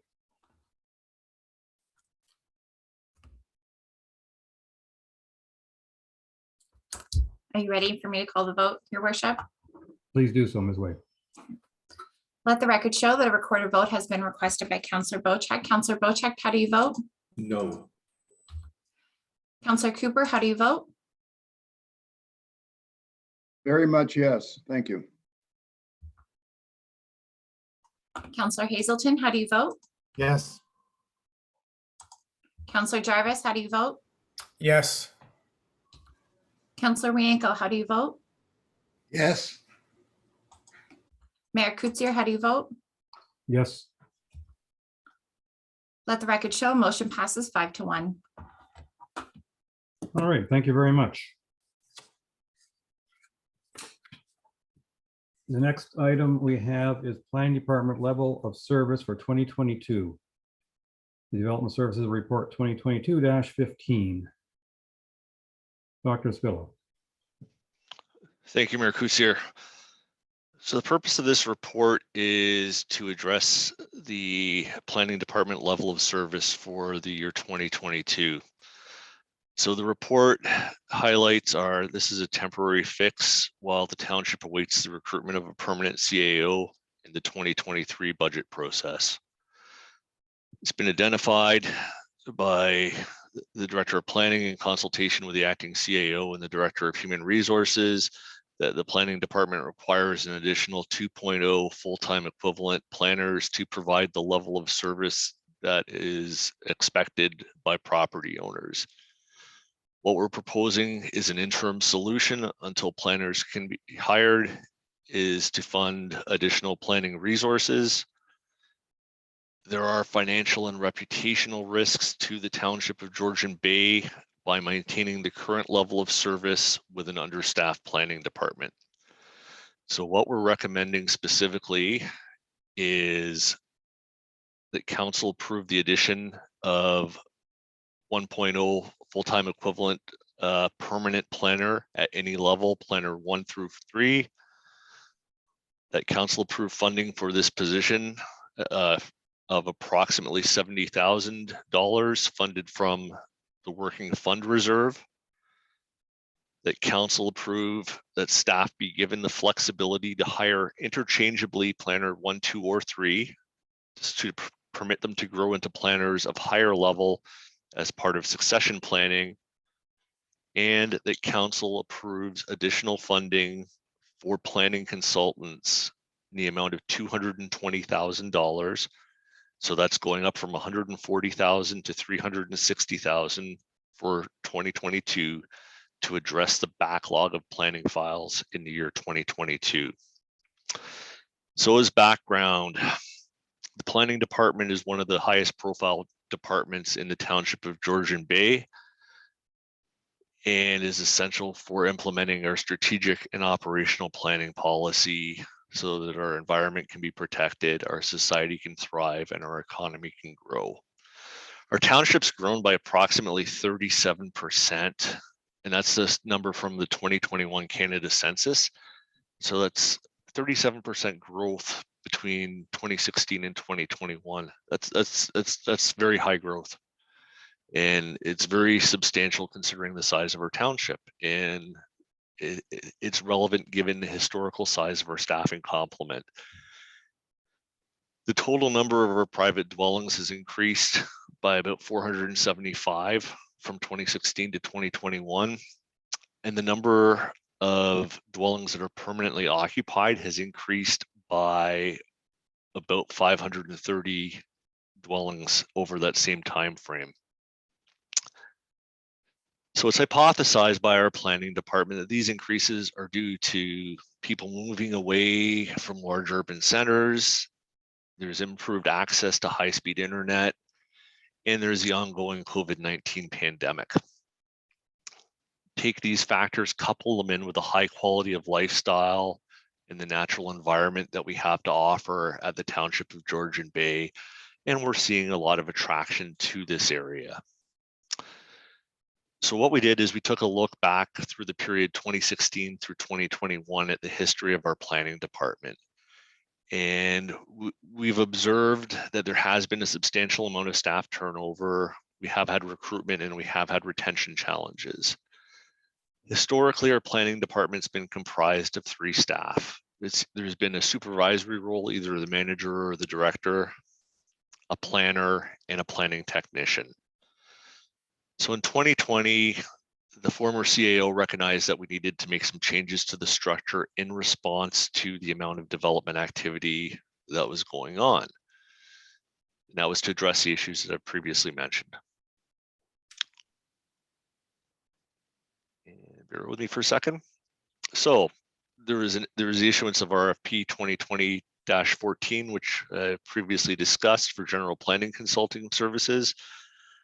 There is a new position created for a municipal law enforcement officer that was subsequently renamed to a senior municipal, reclassified to a senior municipal law enforcement officer. There is a creation of an environmental technician position for planning on the environmental side of our department. There was also the creation of a junior planner position for the planning department on the development side of our department. That's in the process of being renamed to Planner 1. We're looking at renaming all of the planner positions to either Planner 1, Planner 2, Planner 3, if they're in our unionized position. So prior to this, to my start at the township, the former planner, which would be a Planner 2 position, announced his departure from the township. And since that departure, there's been a steady backlog in files that we've been working through. So are we having trouble hearing me? Or no, we're good. Okay, We're good, thanks. My apologies. I thought there was a suggestion my microphone was off, but anyway, I'll continue on. So we had an unsuccessful attempt to recruit a Planner 2.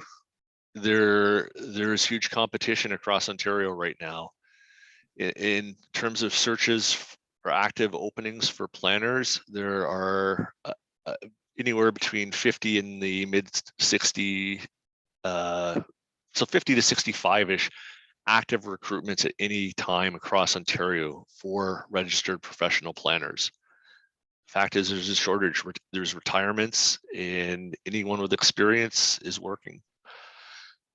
So the RFP that was issued, RFP 2020-14, that is effectively provided as about 0.3 to 0.4 full-time equivalents of planners. So with the use of the consulting services that we have 2.3 to 2.4 FTEs on the books. The reality is one of those FTE positions has been vacant since October. And any backfill to provide for the 1.3 to 1.4 planners that we've been operating with has been provided by myself, which is taken away from the core duties that I have as a department head. So as background, you'll note in the report, we're a very busy planning department for a municipality of this size. In an average year between 2016 and 2021, so these are actual numbers that I'm going to cite from the files that the township has received applications for. We've averaged 532 building permits that have had to be reviewed by planning each year since 2016. We average about 3 OPAs, 20 zoning bylaw amendments, 40 site plan control applications, 21 severances or other types of consent applications, and about 41 minor variance applications. So this is the bulk of the work that we receive. Now, in addition, with the rapid growth that we are experiencing in Georgian Bay, it's noted that we have 18 currently active subdivisions. And for the purpose of subdivisions in this paper, I'm lumping condominiums in together with subdivisions because there's a lot of similarities from the planning perspective between the two. So we have 18 active phases, 3 of which are at Oak Bay. And Oak Bay is looking at 3 additional phases in the not too distant future. And so 15 of these 18 are in Port Severn, 3 are in McTier. And we just received another application, which I can't discuss at this time because it hasn't gone before council this past Friday. So now we have 19 subdivisions in our or that will be active. So based on discussions I've had with developers in our community, they're telling me that we could be growing by over 500 new residential dwellings units in the next 2 to 3 years. That's going to place an enormous burden on our planning department if we have that additional workload on top of all of the other applications that we've had on average over the past 5 years. So with all of this information being taken into consideration to meet our community's current and future planning needs, I'm recommending that we add a 3rd planner position, initially at the Planner 1 level, but with the option to hire at a Planner 1, 2, or 3 level, and an additional manager position. And in lieu of that additional manager position, I'm looking to obtain funding out of our consulting budget to obtain 1.0 full-time equivalents from our existing consulting service contract via JL Richards. And with that, I do want to highlight the risks that we face if council decides not to proceed with our recommendations. So as it stands right now, the Government of Ontario has tightened the timelines for Planning Act applications, particularly official plan amendments, zoning bylaw amendments, and plans of subdivision. So this changed about 2 years ago. And currently, we do face the risk of not meeting Planning Act timeframes and having a matter go before the Ontario Land Tribunal. And if that is the case, as there has been one that we've had discussions about recently with members of council, then we run the risk of not having the township's opinion heard at the Ontario Land Tribunal, that the Ontario Land Tribunal has the authority to approve the application as the application is made. As council communicated to me, members of council have communicated to me, that's not a desirable outcome for our township, and that's something that I believe we should strive to avoid. Furthermore, the Government of Ontario has indicated that there are additional forthcoming changes to the Planning Act and related regulations coming before the next provincial election, which is only a couple months away. And it's anticipated that the timelines will be even tighter. That adds further risk if we have an understaffed planning department. The third risk is an opportunity cost, and our housing market is booming right now. If we want to take advantage of our booming housing market in our core communities, so Port Severn and McTier, where we have active subdivisions, and not to forget what we have, we also have Harbour as one of our core communities, but we don't have active subdivisions there right now. If we don't have enough staff complement to process these applications, we risk losing development happening in our community cores. And I think that's something the township should avoid, as we have a real opportunity here in our current environment to develop and enhance our community cores of Georgian Bay Township. The other risk we're facing is planning staff are currently working many hours beyond what would be deemed regular hours to provide our current level of service. And it has been deemed by some residents and developers and their agents as being too slow. If we continue to move at this pace, based on our current staffing levels, we are risking staff burnout, further staff turnover, further staff retention issues, and the associated financial costs with OLT hearings and reputational costs as not being able to deliver planning services in accordance with the provincial regulations. So to summarize, the cost of adding an additional third planner one position for 2022 would be approximately $70,000. The estimated cost of providing one full-time equivalent in general planning consulting services using the rates that are approved in RFP 2020-14 for the remainder of 2022 is approximately $220,000. The reason why we aren't looking to retain or put out a request for a manager is the challenges with recruitment and the timelines associated with recruitment. We need the support now before we get into our traditional busy season in the planning department, which typically runs from the May long weekend through October long weekend. So we are proposing and requesting of council to provide funding for 2 full-time equivalents in the amount of $290,000 from the Working Reserve Fund to support planning activity levels to provide the level of service that the people of the Township of Georgian Bay, our developers and their agents are requesting. Thank you, Mayor Coetzee and Council, and I'll turn it over to you now. Thank you. All right, thank you very much for your presentation. I'm sure there'll be some discussion to follow, and I'm going to start with Councillor Cooper because I saw him put his hand up when he thought you were finishing and then you weren't. So we'll go Councillor Cooper followed by Councillor Bochek, please. Thank you, Mayor Kutsir. You're very observant. Don't always catch it, I'm afraid. My hands up, my hands down. There we go. And thank you, Chris, for your report. Just a few questions and observations. There's a backlog, I guess, in many municipalities, so not to make light of it, but just that it's a reality. I hear this from some of the planning lawyers that I know from Georgian Bay and places like the city of Toronto and Mississauga, around Ontario, frankly.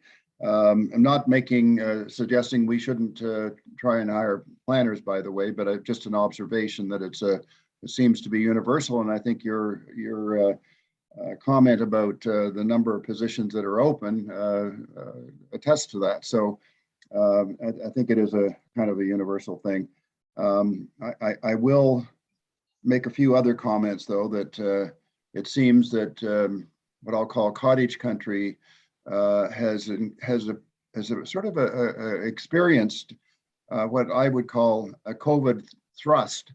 And so whether it's Collingwood or Muskoka or Georgian Bay or other lakeland areas, there's definitely people using their secondary residences as a home during COVID. And that may change, and it's quite likely it could change when we come out of COVID. So I think we need to keep that in the back of our minds. And I would say that while there's been a 37% increase in the permanent population, which is a relatively small part of our population, a 37% increase, I think you said. In fact, if you look at the number of residences anyway, it looks like we've had about a 10% increase in residences, not 37% in that form. There's a difference. One is residents, one is population.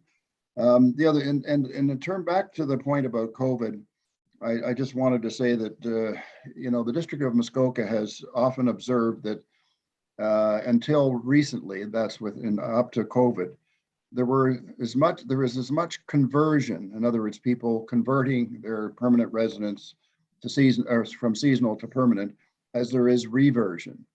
People not able to stay in cottage country because of age or health or whatever. So it was sort of a neutral number, plus and minus in each case. So it sort of balanced out for many years, and I suspect that'll come back to us. So those are a couple of comments that I hope will be helpful. But I did want to ask a couple of questions. What sort of backlog do we presently have, and what is the lag time for getting an application through? Could you comment on that, please, Chris? And I have one other question.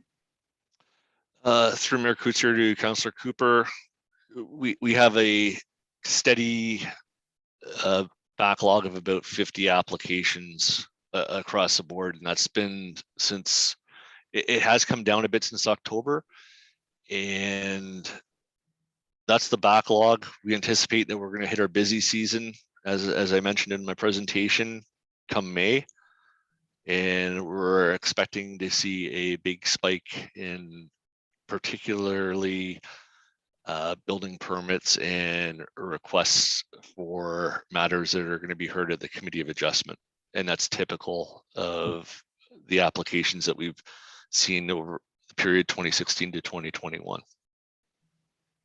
Thank you for that. And if I could just finish up with a couple of other comments. And one, I would very much support getting one or two more planners. And I think you'd probably get more through in the busy season with more planners than managers. So just a comment. It might require you to manage and direct, but certainly more planners would be very helpful. And I also wanted to comment that on sort of subdivision work, it is up to the District of Muskoka to provide quite a bit of sort of oversight on subdivision. So we do some of it, but as my understanding, they are the approval body. And so there's certainly work going to them. And if they're not meeting their deadlines, that would be helpful for us that are sitting on the district to know about. And finally, you talked about the OLT and a threat of being brought forward to OLT if we are not keeping up to date. I would comment that most municipalities in Ontario, especially in seasonal resident country, would end up at the OLT for the same reason. Thank you. Thank you. Councillor Bocheck, followed by Councillor Rienko, please. Thank you, Mr. Mayor. I'm going to revert back to the point that I made a minute ago when we were funding more council initiatives to do studies through the planning department. We have fiscal responsibilities and we have a fiduciary duty to our residents to control spending of their money. You know, $300,000 to the planning department because they're so busy. Maybe we should stop council initiatives and all these studies that we want done and actually use the planning department to approve planning applications so people can get their buildings done. I find this to be an ongoing situation where we just throw good money after bad.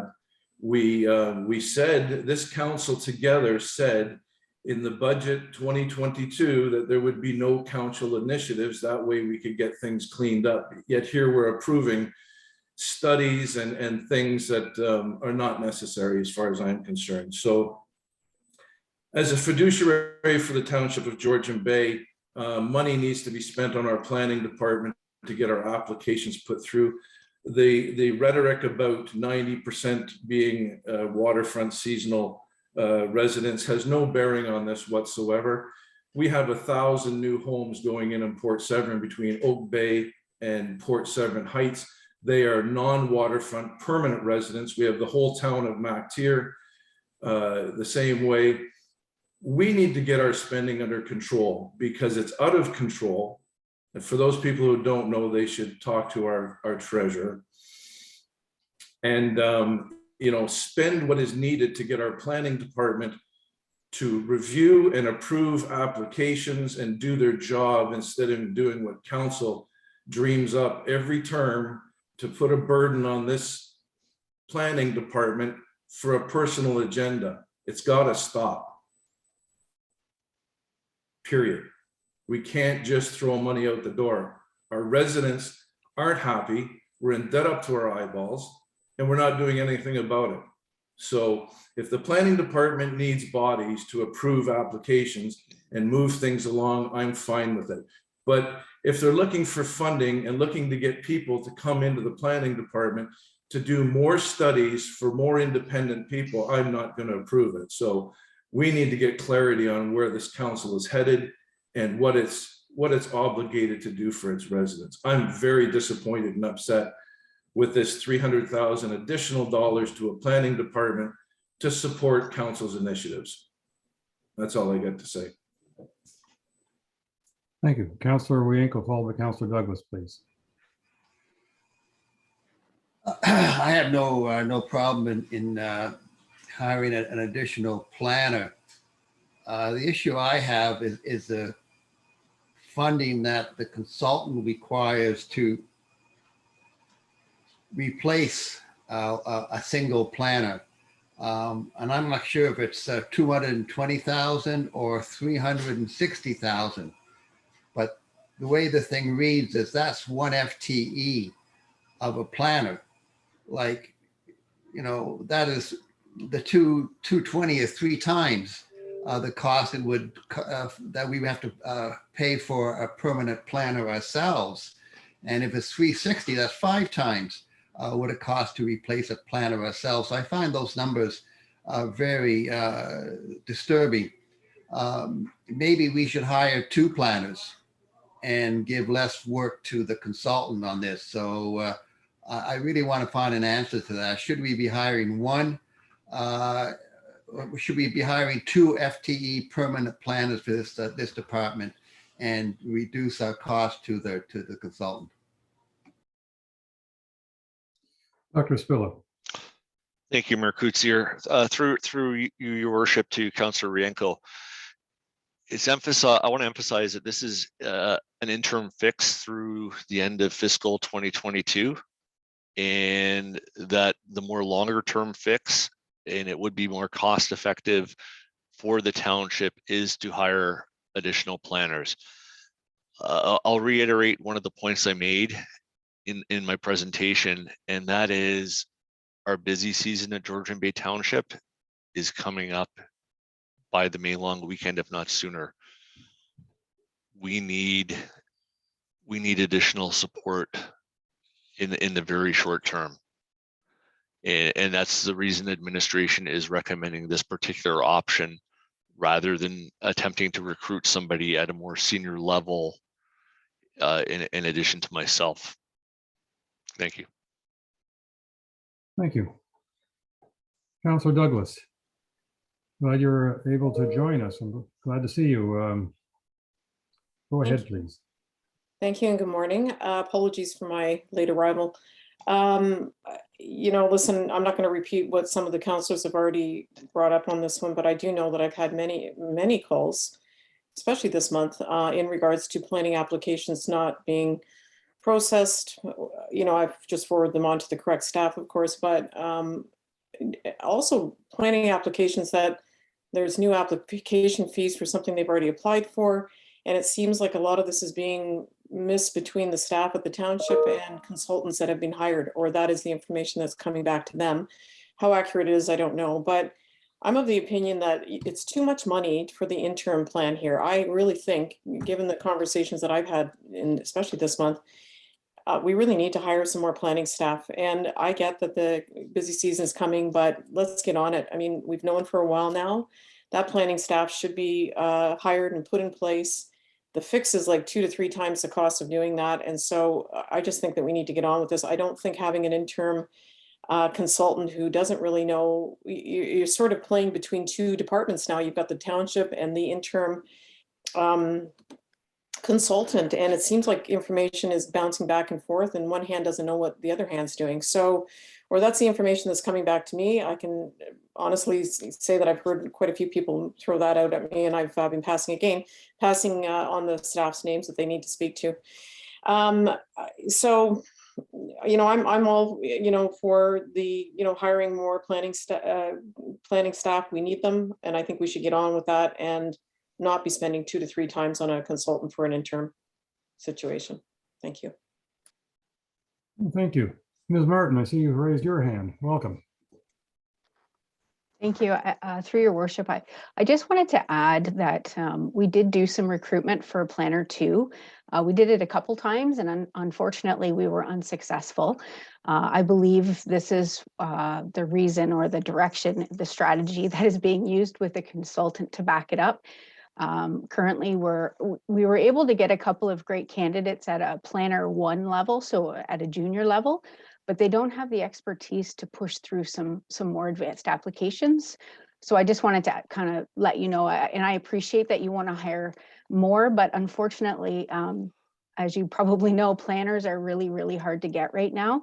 And so we were fortunate to interview a couple of Planner 1 or junior level planners. But that's, I think, the strategy with the consultant. And that's all I wanted to add. Thanks. Thank you. Councillor Jarvis, followed by Councillor Hazelton, please. Thank you. Quick question to Dr. Espelov. In your discussion points, you indicated the Ontario government has tight timelines for completing planning applications. I was under the impression that it was important, the timeline was with respect to responding to applications, not necessarily completing. I just want to make sure that is correct, that there are really tight timelines on completing applications. Is that correct? Through you, Mayor Coutier, to Councillor Jarvis, the intention with the language I used was to cover both. So yes, we do have to respond that we've received the application, and then we also have a timeline that we have to bring an application before council or committee. Yeah, I'm just concerned. I mean, we have the seasonal aspect to a lot of our applications. Makes it very difficult for things to happen in the winter season. We know that, and you've already commented that when we start getting into the spring season, your volume increases significantly. I'm in two camps on this one. I'm in Councillor Bochek's camp with regards to our fiscal responsibility to our constituents. On the other hand, we have a responsibility also to process their planning requests. And thank you, Tammy, for your comments with regards, or just in not enlightening, but confirming that what we'd already been told about the fact that planners are thin on the ground. And I understand the arguments for bringing in the consultants. I agree that bringing in a planner immediately would be a great way to get that part of it going. But boy, oh boy, we're really thick of it if we have this much money, more money coming out without us having a way of replenishing it. If anybody can enlighten me on how we would do that. I presume our tax base is going to increase if our population is going up. Our Director of Finance can help me on that one. So I presume that's one source of revenues. But the only thing we're going to be able to do to fix this whole thing is increase taxes from what I see. And that's going to be a bit of a bummer. Thanks. Thank you. Ms. Anderson, did you want to respond before I go to Councillor Hazelton? I would love the opportunity, Mr. Mayor. You're right. As much as our population is growing, it doesn't necessarily go hand in hand with an increase in tax base, as we are supposed to levy on a neutral basis. It does propose that we will have that availability or that ability to lower our tax rate as our assessment grows, but one doesn't necessarily go hand in hand. So from a population, from someone going seasonal to full-time, they already have their home, therefore there's no increase in assessment, therefore no increase in taxes. But you're right, we do have to be careful with any type of increase we make. This is not just for today. The potential is that it's going forward, and we will have to find that money elsewhere. So either we cut or we increase our taxes. Thank you. Councillor Hazelton, please. Thank you, Mayor Kutsher. I have a couple of questions. We'll start off. Celine, thank you for being here. And I'll put you on the spot if I may. Has anybody ever done an analysis to find out whether the fees charged for a building or planning application are recovered from, are enough to cover the costs of services we provide? We have done that. We've had that conversation, I would say. We've never analyzed it to the very last penny, because we just know that the cost for a planning application would be so high that it would not be feasible. We wouldn't be in line with our neighboring municipalities. It's kind of like an arena. It's a bit of a lost cost. We try to be as revenue neutral as possible, like in our building department, but at this point we have not been able to sustain that. Okay, thank you. That's predominantly on residential applications. What about subdivision applications? Are there development fees enough in a subdivision application to cover the costs, the services that we are incurring to do whatever our township needs to do on those? I'd have to report back to council on that matter, unless Mr. Aspila has another answer for you. Through Mayor Kutsir to Councillor Hazelton, we'll have to report back to you on that, if it's council's desire. Okay, it's if you don't know it, I don't want to burden you with more work, but I would suggest that if we can't charge residents the cost of the services that we provide, I've heard in the past that there may be opportunities for subdivisions to recover costs of services provided. But here is the real question. This is really over to the planning department and to perhaps the building department, but predominantly the planning department. We talk a lot about transparency as one of the key initiatives of our township. And what I'm hearing from HR, what I'm hearing from planning is that we're not alone in the dilemma that we find ourselves in, which is there's all kinds of applications coming in, but we just don't have the resources to do them now. And things are taking a lot more time and we can't find staff. And we've heard a bunch of concerns in that area. So my question is, when somebody comes in with an application, are we completely transparent with them and say things like, well, we're short of planners right now, and the whole marketplace is short of planners and we're having troubles getting them. So that's one reason this is going to take a lot longer than you thought it was. And other key important transparent factors like that. So, and it's not a scapegoat, it's just helping people understand what the real state of the marketplace is. Because, for example, I've had residents come to me and talk about the short timelines, and my comment to them right off the bat is, well, if you think you're going to get something done this year, you're nuts.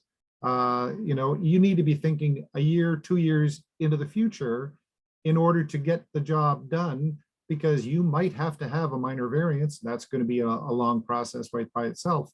So I'm wondering, when somebody comes to the planning department and they ask for either a building permit or a planning application, do we tell them, first of all, this is going to take a long time?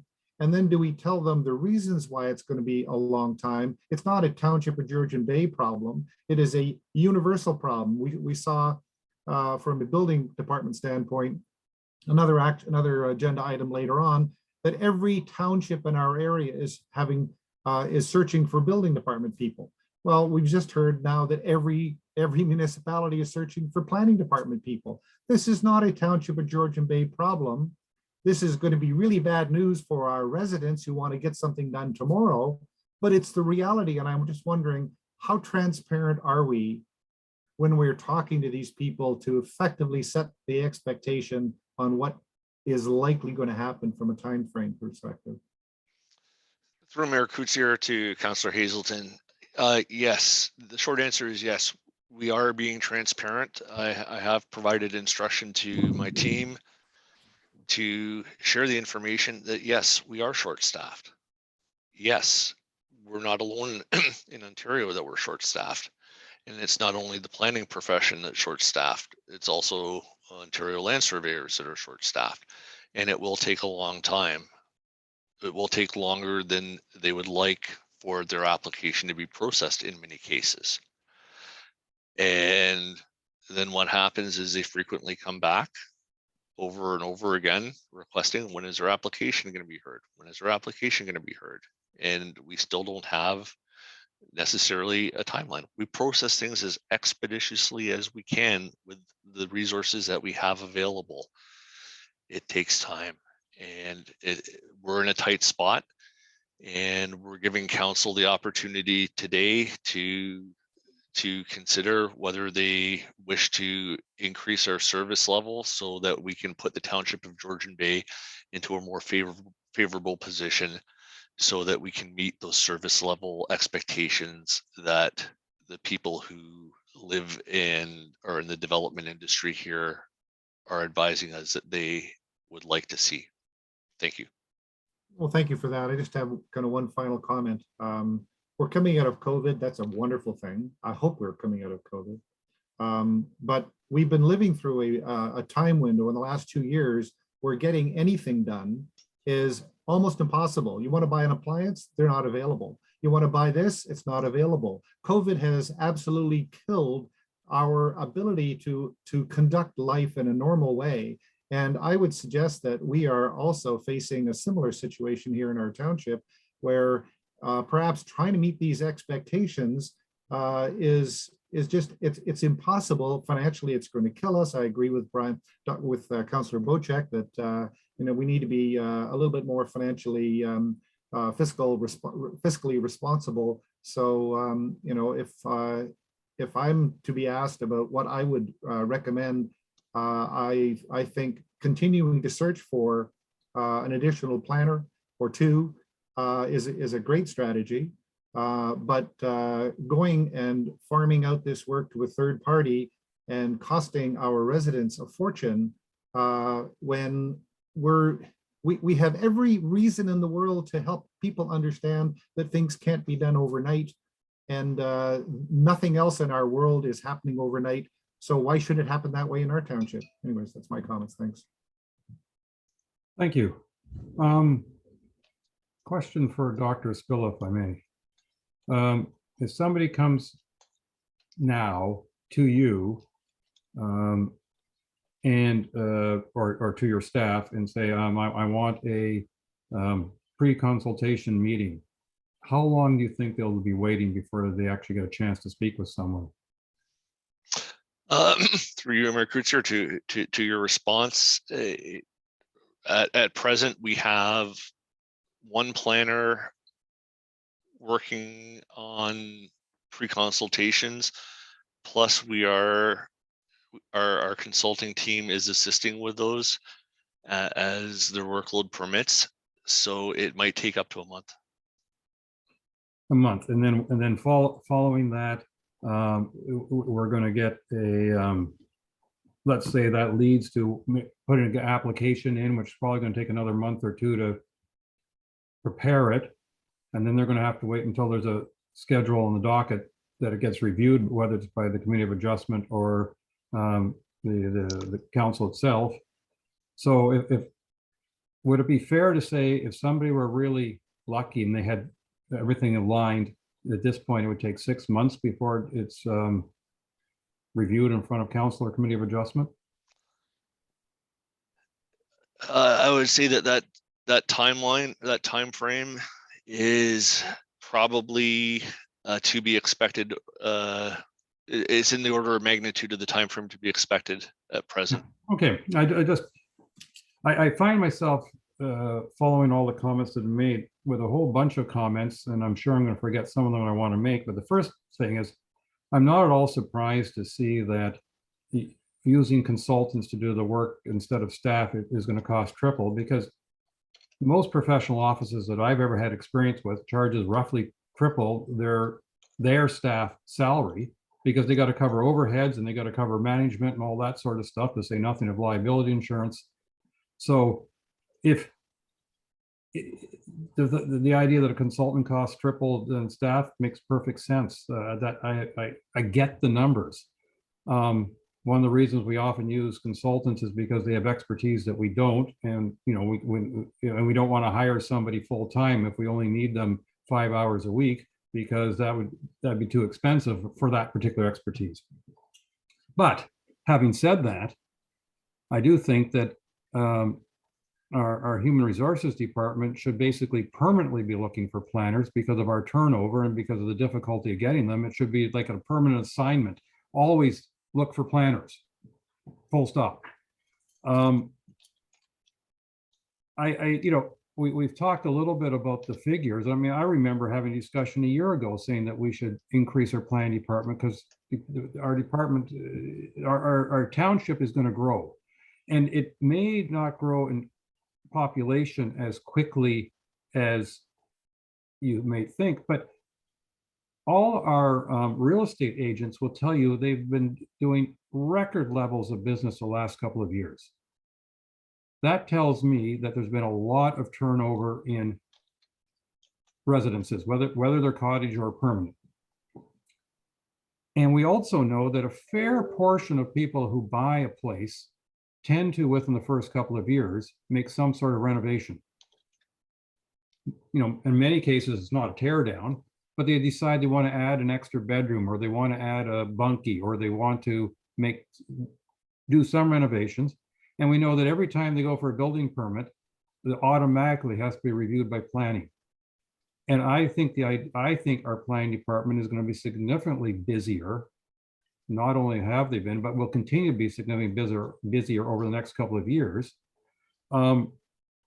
Because if you're going to have turnover, you're going to have people who want to make changes to their property. those changes will increase the tax base. Unfortunately, it's a lagging feature. In other words, we spend the money now going through the plan, building and planning reviews and all that stuff, and impact catches up with them shortly after they've done their building, and their assessment will go up somewhat.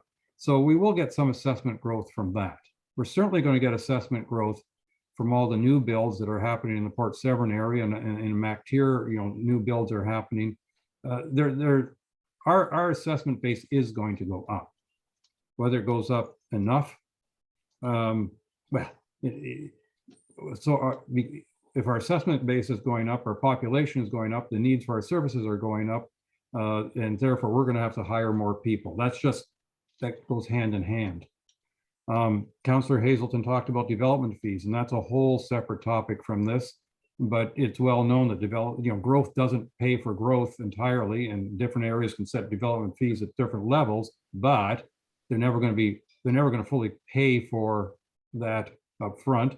And you can argue for a great length of time whether the increase in assessment ends up covering it, but I don't want to go any further in that debate because that's not what's in front of us right now. I find myself really frustrated with this report and the prior report, in part because I thought we had funding in our budget to staff adequately, and I thought we knew what was coming, and apparently we missed getting the waterfront study into the budget last year because I'm not sure exactly why, but it happened. And I do think that what hasn't been reflected in this report, and I could be wrong and somebody can correct me, but if we've not had a planner on staff the last 4 months, that's a planner salary we haven't paid. So there's got to be some recovery in that sense that, I would think that there would be a little extra buffer in this. But having said all that, I'm of the opinion we need to hire more planners, and I wish this report said we're going to hire 2 or 3, not just 1, because no offense to our consultants and Mr. Farragon, I hope you don't take this personally, but I'd rather have permanent staff than using your services double what we should be using your services. I want to use your services when you have expertise we don't have, and when you can fill a short-term hole. I really don't want to use your services too much for regular business. Also, because you're based in Sudbury, and it's much better to have a planner based in our township looking at local matters because they're in the township. And again, no offense to our consultant. I think our consultant's doing a great job for us. I really do. But I'd rather see, I would have preferred this report to say we're going to pay a little more for a consultant, but we're going to hire 2 new planners as soon as possible. I see a lot of people here are keen on a second round, so I think we'll switch to a second round. Hopefully everybody can keep on going until we finish this topic, because normally I have a break for all of us at 11 and we've gone well past that mark, but I'd like to see if we can't finish this topic before we take a break. And I'm going to go in the order of Councillors Douglas, Bocheck, and Cooper, because those are the 3 hands I see at this point. Please, Councillor Cooper. Sorry, Councillor Douglas. Got to go in the right order. Thank you, Mayor Coetzee.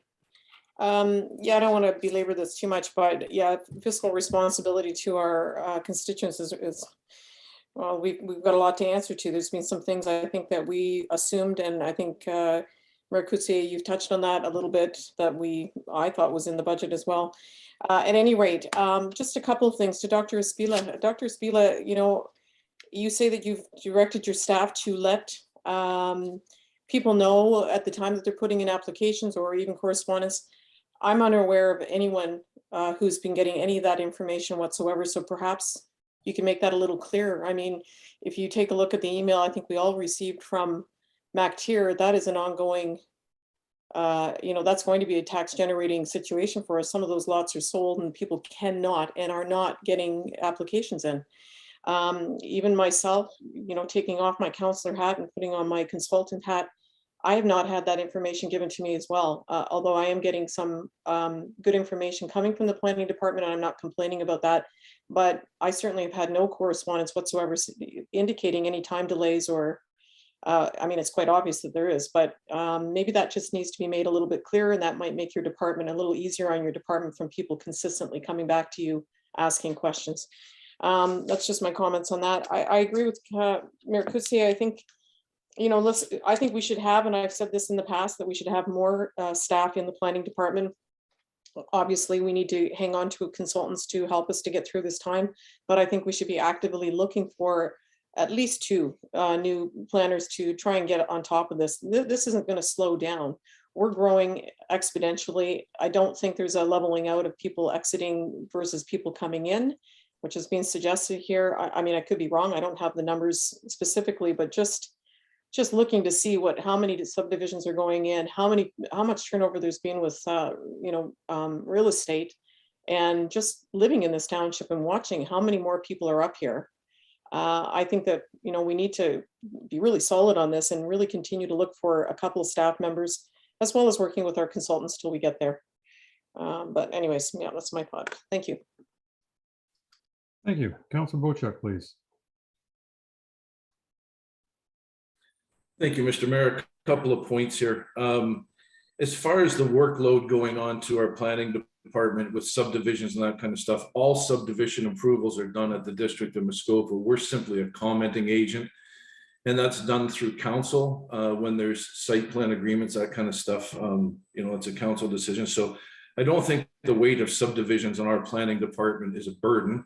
I could be wrong, but we'll talk to Dr. Asfilia about that in a minute. There's a fundamental problem in our planning and our building department, and that is that we've come up with a regimented process that is very inadequate for our population. I'll give you a typical example. I'm out preaching to all of my constituents, build within the envelope, build within the official plan, build within the official plan bylaws. Don't try to get an amendment. Don't try to get through the Committee of Adjustments. You know the rules, build within the rules. So my constituent decides, okay, I'm going to lower the size, make everything conform, and I'm going to put in my application to the building department. So then the building department sends it off to the planning department, and it sits in order. There's no need for zoning amendments. There's no need for any planning review. It all falls within the boundaries of the official plan and bylaws.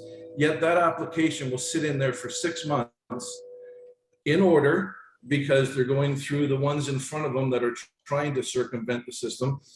And all they simply want to do is get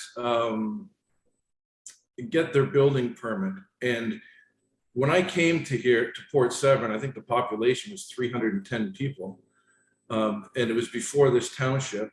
You had to apply for a building permit, and it went up to Bracebridge and you got your permit. When it came here, if you wanted to build something and it wasn't interfering with any of the zoning laws, you got a building permit. And it was a day or 2. Now it's 6 months because it goes into the planning department, it gets shoved in a pile. And after 6 months, they go, oh yeah, this doesn't need any amendments or anything. Send this off to the building department. I think we need to look at the building department, and I'll apologize to our director of planning. My tongue doesn't work in the way that yours does, and your last name is hard to pronounce for me, but I'm working on it steadily. But I really think we need to review, or somebody, our CAO or somebody needs to review, or our planning director needs to review the process in the planning department and make it work efficiently so there's not such big delays that we're seeing. As far as I'm concerned, if there's no need for planning to get involved, look at the application and say, there's nothing here, go ahead, issue the permit. That should be done immediately and not sit in a pile and wait. I know we got to fund this.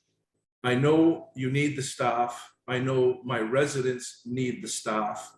I'm not happy about the money allocated to the consultants, but we certainly need to fund this, and we certainly need to get staff on board here for our planning department, and we need to increase the efficiency of our planning department by changing our procedure, as far as I'm concerned. It's just not right. Thank you. Thank you. Councillor Cooper, please. I'll keep this very brief. I'm concerned about the cost of it too.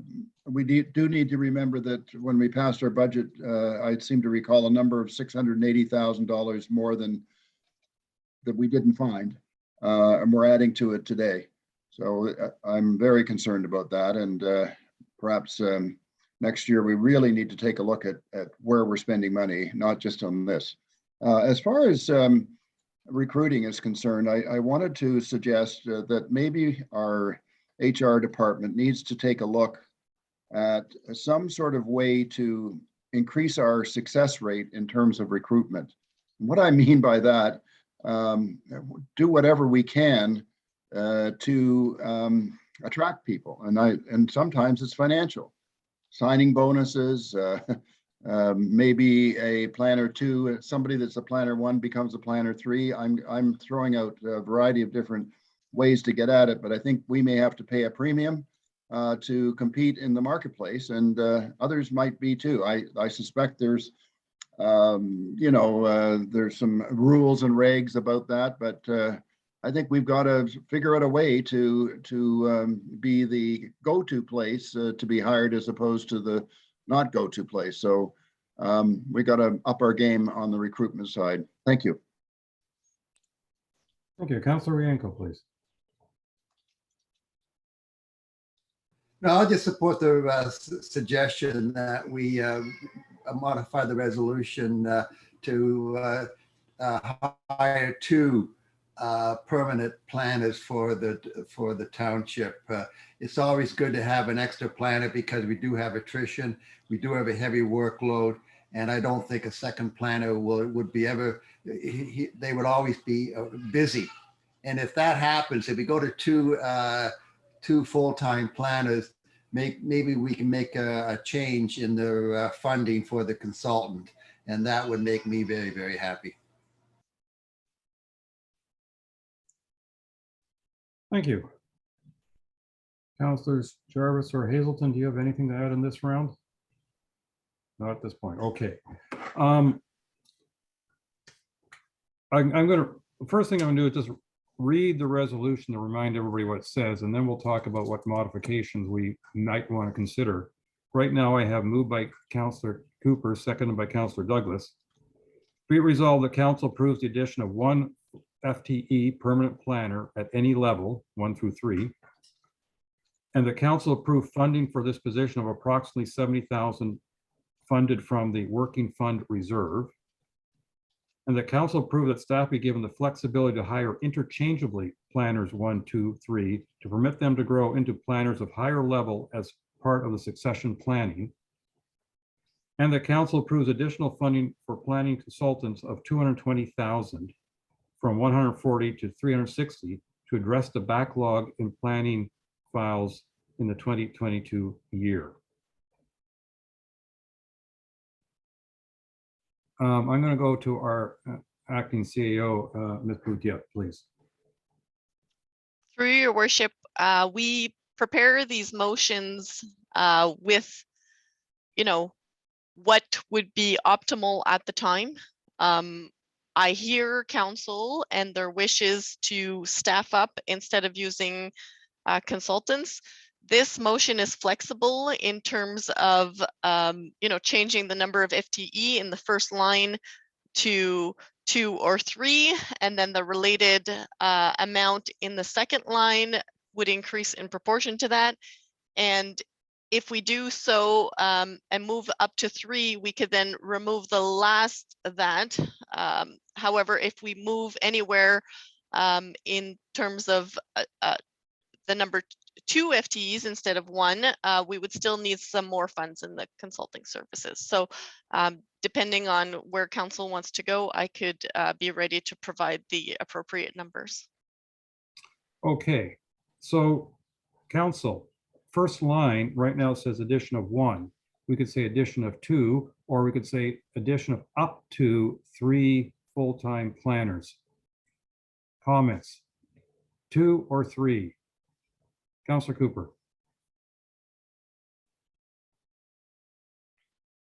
You're muted, Councillor Cooper. Sorry about that. I'd be happy to see up to 2, but I also want to say that we need to give our recruitment team flexibility to figure out a way to attract people. And I don't know whether you want to write that in the resolution. It probably, I'm not talking about money under the table, but I am talking about some way of attracting people and encouraging that. So if it has to be in the wording to do that, then I suggest we put it in there. Maybe our CAO can comment about that, but we need to find a way to win at this game. Thank you. Councillor Bocek. Thank you. I'm just wondering, and this question is for Dr. Asfala. I hope I got that right. Would there be a use or a cause to have full-time, 2 full-time or FETs, and maybe bring in a university undergrad student to mentor under you and work with you and the other planners? I'm just wondering what your feelings are on maybe 2 + 1 summer student before they return to university. Through Mayor Couture to Councillor Bocek. So the challenge is with bringing too many people on board at the planner 1 level is that they need to grow and develop. And I'm all for that. I'm all for developing an in-house team that will be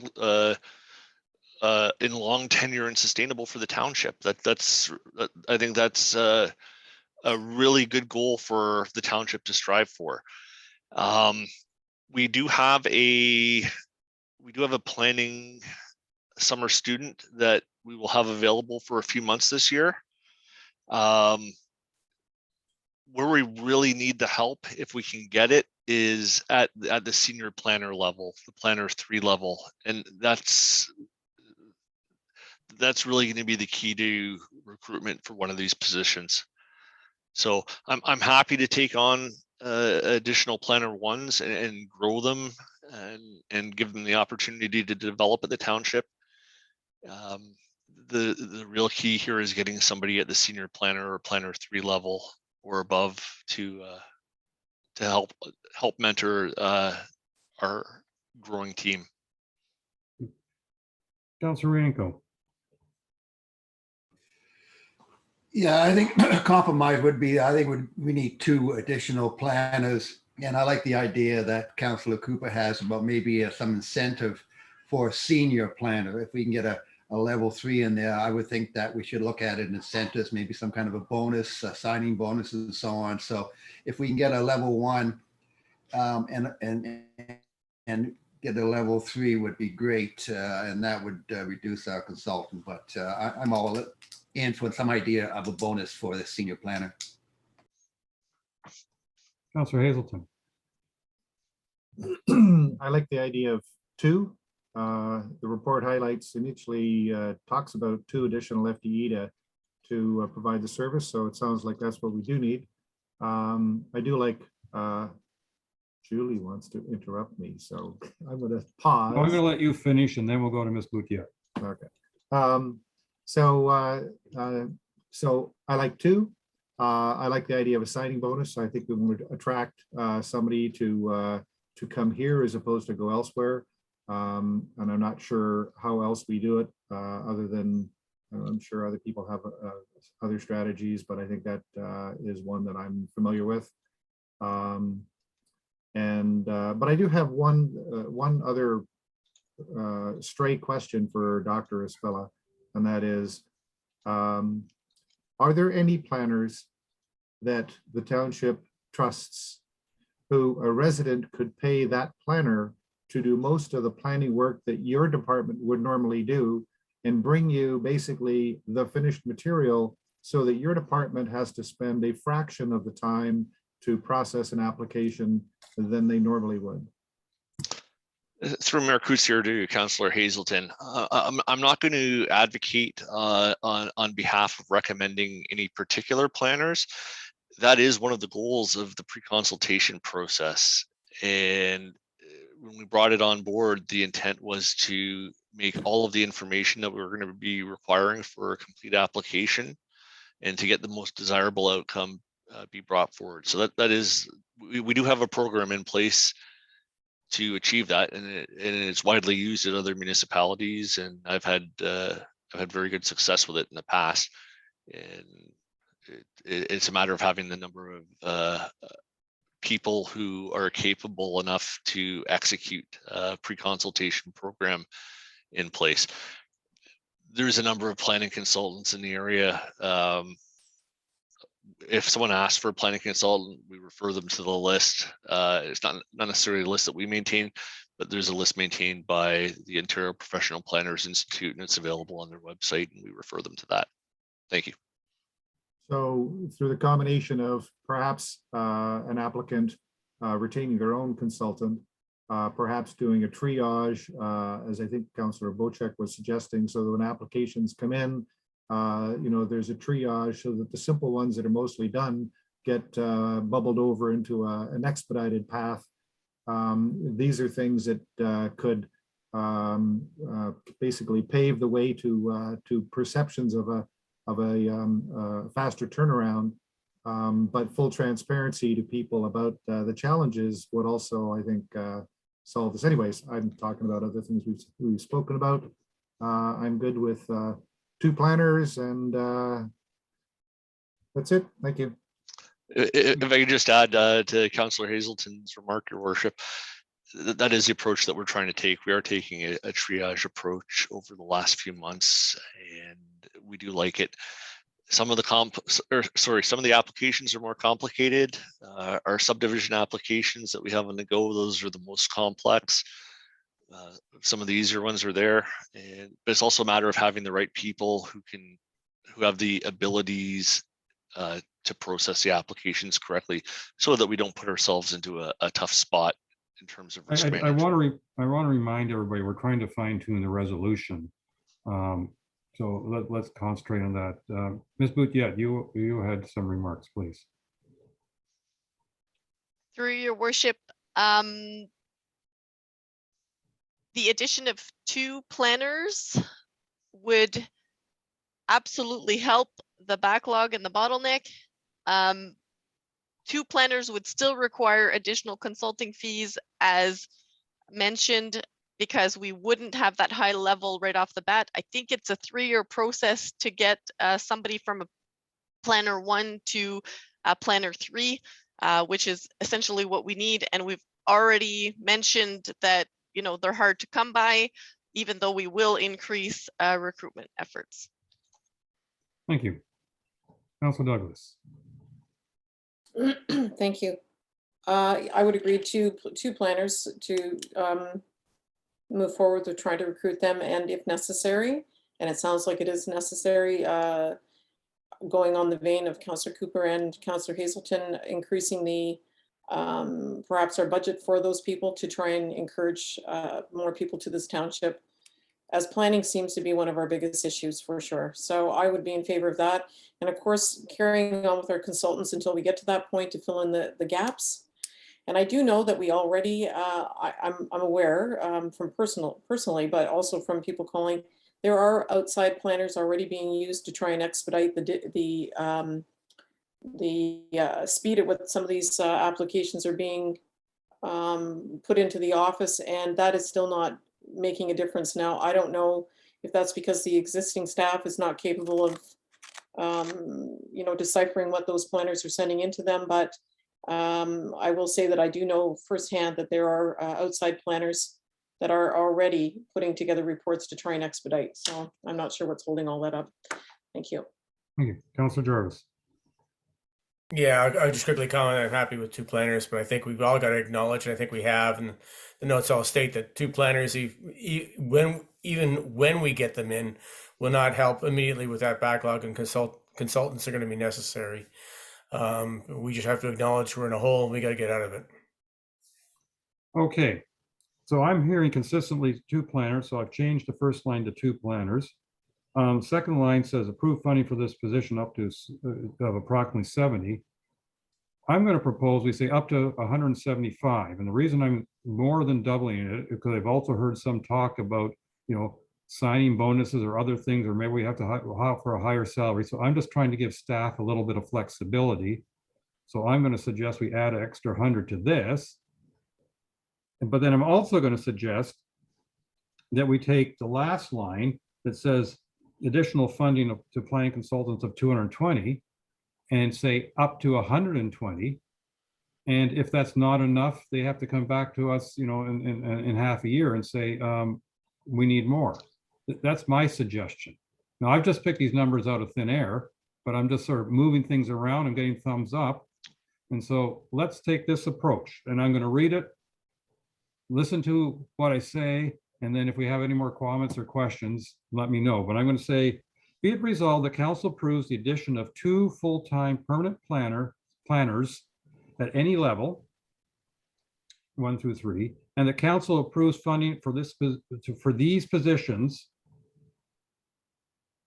of up to 175,000 each, no, 175,000 total, funded from the working fund reserve. The council approved that staff be given the flexibility to hire interchangeably planners 1, 2, 3, and to permit them to grow into planners of higher levels, part of succession planning. And the council approves the additional funding for planning consultants of up to 120,000 from 140,000 to, it'll be 260,000 to address the backlog in planning files in the year 2022.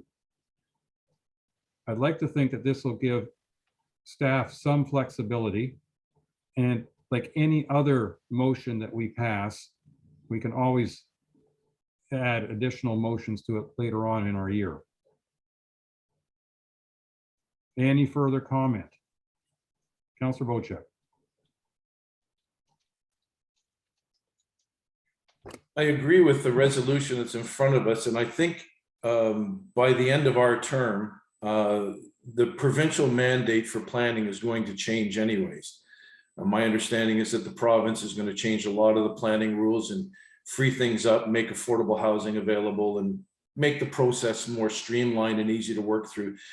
So I think this resolution covers us off today and for the fiscal year 2022. And then the next council or whoever's left over can relook at this budget for the 2023. I think we've put ourselves in a good position here to help the planning department and help our director get the people he needs underneath him to perform his job properly. So I think it's a good stopgap for this year, and it's a good compromise. Thank you. Okay, thank you. I think we've had a very good discussion, and I'm going to dare call the vote. All those in favor? And that is carried. Thank you very much. All right, council, we've been at it for quite some time here. And I know that we got a lot more to go through, but I'm going to suggest, given now that it's almost 10 to 12, that we actually break for lunch instead of breaking for coffee and come back at 12:30. Councilor Wienko, you had a comment you wanted to make? Okay, I see your hand. All right, so why don't we take a break and come back at 12:30? And then I believe, if memory serves, Ms. Way, we have a lawyer for closed at 2 o'clock. So whatever we get through, we'll have to break at least by 2 for closed. And I'm hopeful that tomorrow's agenda isn't a full day. So if necessary, and fingers crossed it won't be, but if necessary, we might take 1 or 2 of these items and move them to tomorrow if we can't get it all done today. But I think let's have a lunch break, and we will definitely be going into closed by 2 o'clock. Councilor Wienko. Yeah, no, so when are we coming back from lunch? 12:30, please. Okay, I have a 4:30 commitment to leave the house at 4:30. Is that possible? Is that a possible time that we can end and continue tomorrow? Just keep in mind. Why won't we see when we get there? Okay. I strongly suspect we won't be done by then, but if we only have a couple items left, we might carry them over until tomorrow. Okay. And Brian, can you give me a call during lunch? All right, thanks, everybody. We'll see you at 12:30. Karen, don't go away. Can I ask a question quickly? Can I log out and log back in? Yes, Okay, because my computer has a tendency just to shut itself down entirely, and then it becomes really difficult to get back onto it. So, okay, thank you. yes, correct.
Okay.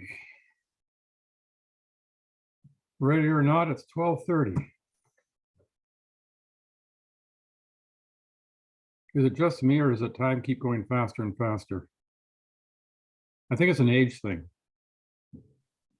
It's definitely going faster, and I think we should be giving out detentions though for people that are late.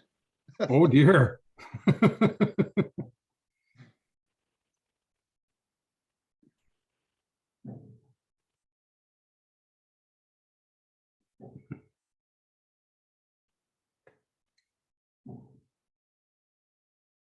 All right, let's get this show on the road. Now, if I understand our clerk correctly, and I may not, but I think our clerk says now that the lawyer is visiting at 1 o'clock, not 2 o'clock for closed. So I'm wondering if we shouldn't just from now go straight into closed, even though I know we have to get out and sign in on a different link and just get the closed session started now. And then then we can come out of closed and go to the balance of our agenda and see how far we get. I think that might be the most practical. And then at least we can get closed done. And of course, it'll just be like that, I'm sure. Okay, not. So I'm going to read the lengthy resolution. And then once we do that resolution, and then I think Ms. Wade, the best thing to do is sign out and go into the closed link. Okay. So I have moved by Councillor Jarvis, seconded by Councillor Bocheck. Whereas Section 239(2) of the Municipal Act 2001, as amended, provides authority for councils of municipalities to close a meeting or parts of a meeting to the public if the subject matter pertains to a matter identified in Section 239(2). And whereas the Council of the Township of Georgian Bay deems it necessary to close this portion of the meeting in order to address matters under the following sections of 239(2). Excuse me. Closed council minutes of February 14th, 2022. Gray water discharge from vessels. Advice that is subject to solicitor-client privilege, including communications necessary for that purpose. Compliance of floating structures. Again, advice that is subject to solicitor-client privilege, including communications necessary for that purpose. CAO recruitment update. Personal matters about an identifiable individual, including municipal or local board employees, labor relations, or employee negotiations. Legal to consider claims costs on OLT PL 200478 or Morrow, and that's from Councillor Hazelton. Litigation or potential litigation, including matters before administrative tribunals affecting the municipality or local board. Legal to implement OLT directives from decision on PL 200513, Brandy's Cove Yachting Center, again from Councillor Hazelton. Litigation or potential litigation, including matters before administrative tribunals affecting the municipality or board, local board, and potential land purchase for Honey Harbour parking for me, proposed or pending acquisition of disposition of land by the municipality or local board. Now be it resolved that Council of the Township of Georgian Bay moves into a closed session of council at 12:34 p.m. All those in favor? And that is carried. And then we'll therefore sign out of here and sign into the second link that we received first thing